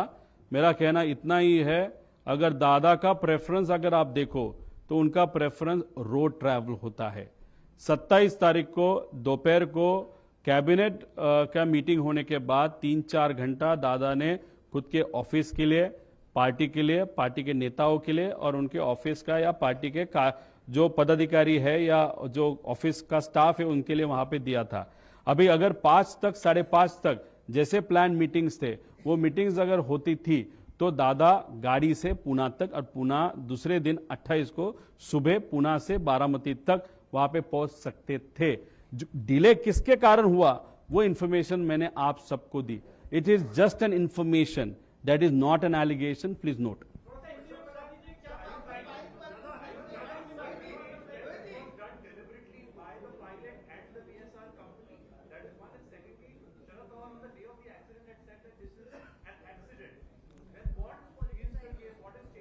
See, I am talking to you after 13 days. Whatever information I have got, I have shown it to you. I have not kept anything secret. I have shown everything to you. When Pawar Saab commented, he commented 6 to 7 hours after the accident. Till then, no information was there with him. The next day, he knew lakhs of people were going to come for the cremation. And if on no data, less data or incomplete data, if a big leader like Pawar Saab says something, and if it is wrong, and if something happens the other day, then in that process, common man would have got hurt. So looking at that, he must have stated that, and after 13 days, after going through all the papers and information what I have got, though I am not in power, but whatever information I have got, I have presented in front of you. I got little better time, but if I have got little more time, I may go in detail and get more information. But I am requesting the state government and the central government that you are in power, you have got all the resources. Please, before the papers get manipulated, you do the investigation. Yes, I am doubting VSR as the company, Arrow as the company, and looking at the history of the pilot. If you look at the interaction on the WhatsApp of the private group of that particular company, if you look at it, definitely looking at the past, you can doubt the pilot himself. The main pilot himself, I am not talking about the co-pilot, I am talking about the main pilot. Rohit ji, आप बोले कि बहुत सारे सवाल इसमें आपने doubt पैदा KIA, क्या मोटिव हो सकते हैं, कौन इसके पीछे हो सकता है, क्यों आपको डाउट हो रहा है ये सब? रोहित जी, आपने कहा कि अगर आज दादा होते तो दादा से मैं पूछ लेता, जब भी मुझे वो संधि मिलेगी बाद में बहुत सालों के बाद, तब मैं वहां पे पूछूंगा। ये बहुत अलग का सवाल है। देखो, अभी ये चीजें मुझे मालूम नहीं, जो मालूम है मैंने दिखाई। इसमें से इन्वेस्टिगेशन अभी होगा और इस इन्वेस्टिगेशन के माध्यम से पता चलेगा क्यों ये किया गया, किस लिए, क्या विषय थे, किसका आर्थिक नुकसान वहां पे हो रहा था, कुछ दादा निर्णय लेने वाले थे, दादा के पास कुछ इंफॉर्मेशन था, या दादा कुछ ऐसा निर्णय लेने वाले थे जिसका नुकसान कोई किसी को होने वाला था। ऐसे बहुत सारे प्रश्न वहां पे निर्माण होते हैं, लेकिन कंक्लूजन आज ही आज लेना है क्या? तो नहीं। अगर आज मैं कंक्लूजन यहां पे दूंगा तो मैं पॉलिटिसाइज इस विषय को कर रहा हूं, मेरे काका का एक्सीडेंट को मैं पॉलिटिसाइज कर रहा हूं, ऐसे मुझे लगता है। इसलिए हमको और इंफॉर्मेशन निकालने की जरूरत है। थैंक यू दादा, बस।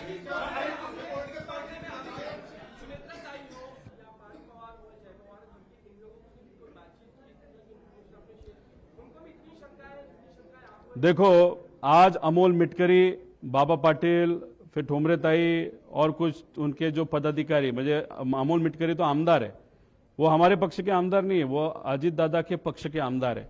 वो खुद मुख्यमंत्री साहब के यहाँ पे गए थे। अभी डेफिनेटली उनके पक्ष में भी चर्चा है, तो उन्होंने पार से पूछा होगा, उन्होंने काकी से पूछा होगा, फिर उन्होंने सीएम के पास वो गए होंगे, तो डेफिनेटली उनके इसमें भी चर्चा चालू है। और दूसरी बात, ये प्रेजेंटेशन मैंने इनको दिखाया कि उनको दिखाया? ये प्रेजेंटेशन मैंने और मेरी टीम ने बनाया, इसलिए मेरे को किसी को दिखाने की जरूरत नहीं। जो मुझे लगा वो यहाँ पे लोगों को वहां पे मैंने दिखाया।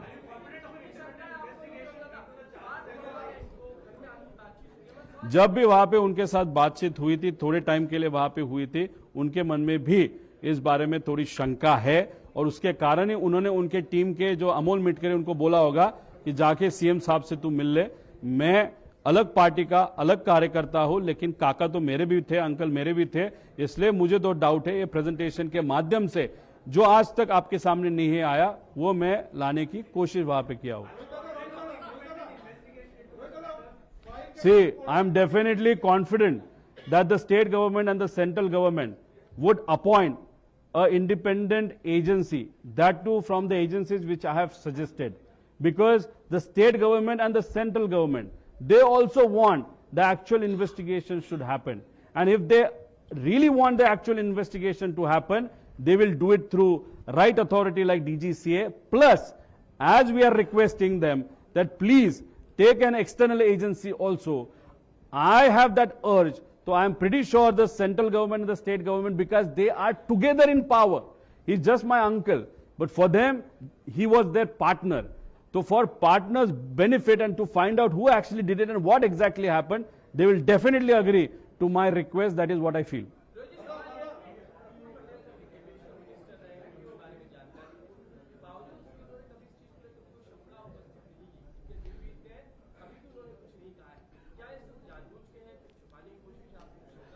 देखो, हमारे लिए यह एक्सीडेंट क्यों हुआ, दादा के बारे में ही ये क्यों हुआ, इसके बारे में हमारे मन में बहुत शंका है. ये हमारी प्रायोरिटी है और इस प्रायोरिटी के लिए हमने खुद वहां पे इन्वेस्टिगेशन की है. अलग अलग लोगों की अलग अलग प्रायोरिटी होती है. इन्वेस्टिगेशन शायद उनकी प्रायोरिटी नहीं होगी, उनके लिए सत्ता में रहना वो प्रायोरिटी रहेगी. इसलिए उन्होंने जल्दी से जल्दी शपथ विधि, वो सुनेत्रा काकी को इच्छा न होते हुए भी जल्दी से जल्दी शपथ विधि कैसे हुए, उसके लिए उन्होंने वहां पे प्रयत्न किया. अगर उनके इतने कांटेक्ट है, वो इतना, अगर वो पहले एविएशन मिनिस्ट्री वहां पे रहे, एमआरओ उनका खुद का है या उनके पार्टनरशिप है, मतलब मेंटेनेंस कैसे होता है वो उनको मालूम है, और वो दादा के दोस्त थे, दादा के साथ वो रहे हैं, तो उन्होंने मेरे जगह पे प्रेजेंटेशन करने की जरूरत थी. लेकिन तटकरे साहब और पटेल साहब, उन्होंने वो क्यों नहीं किया वो मुझे नहीं मालूम.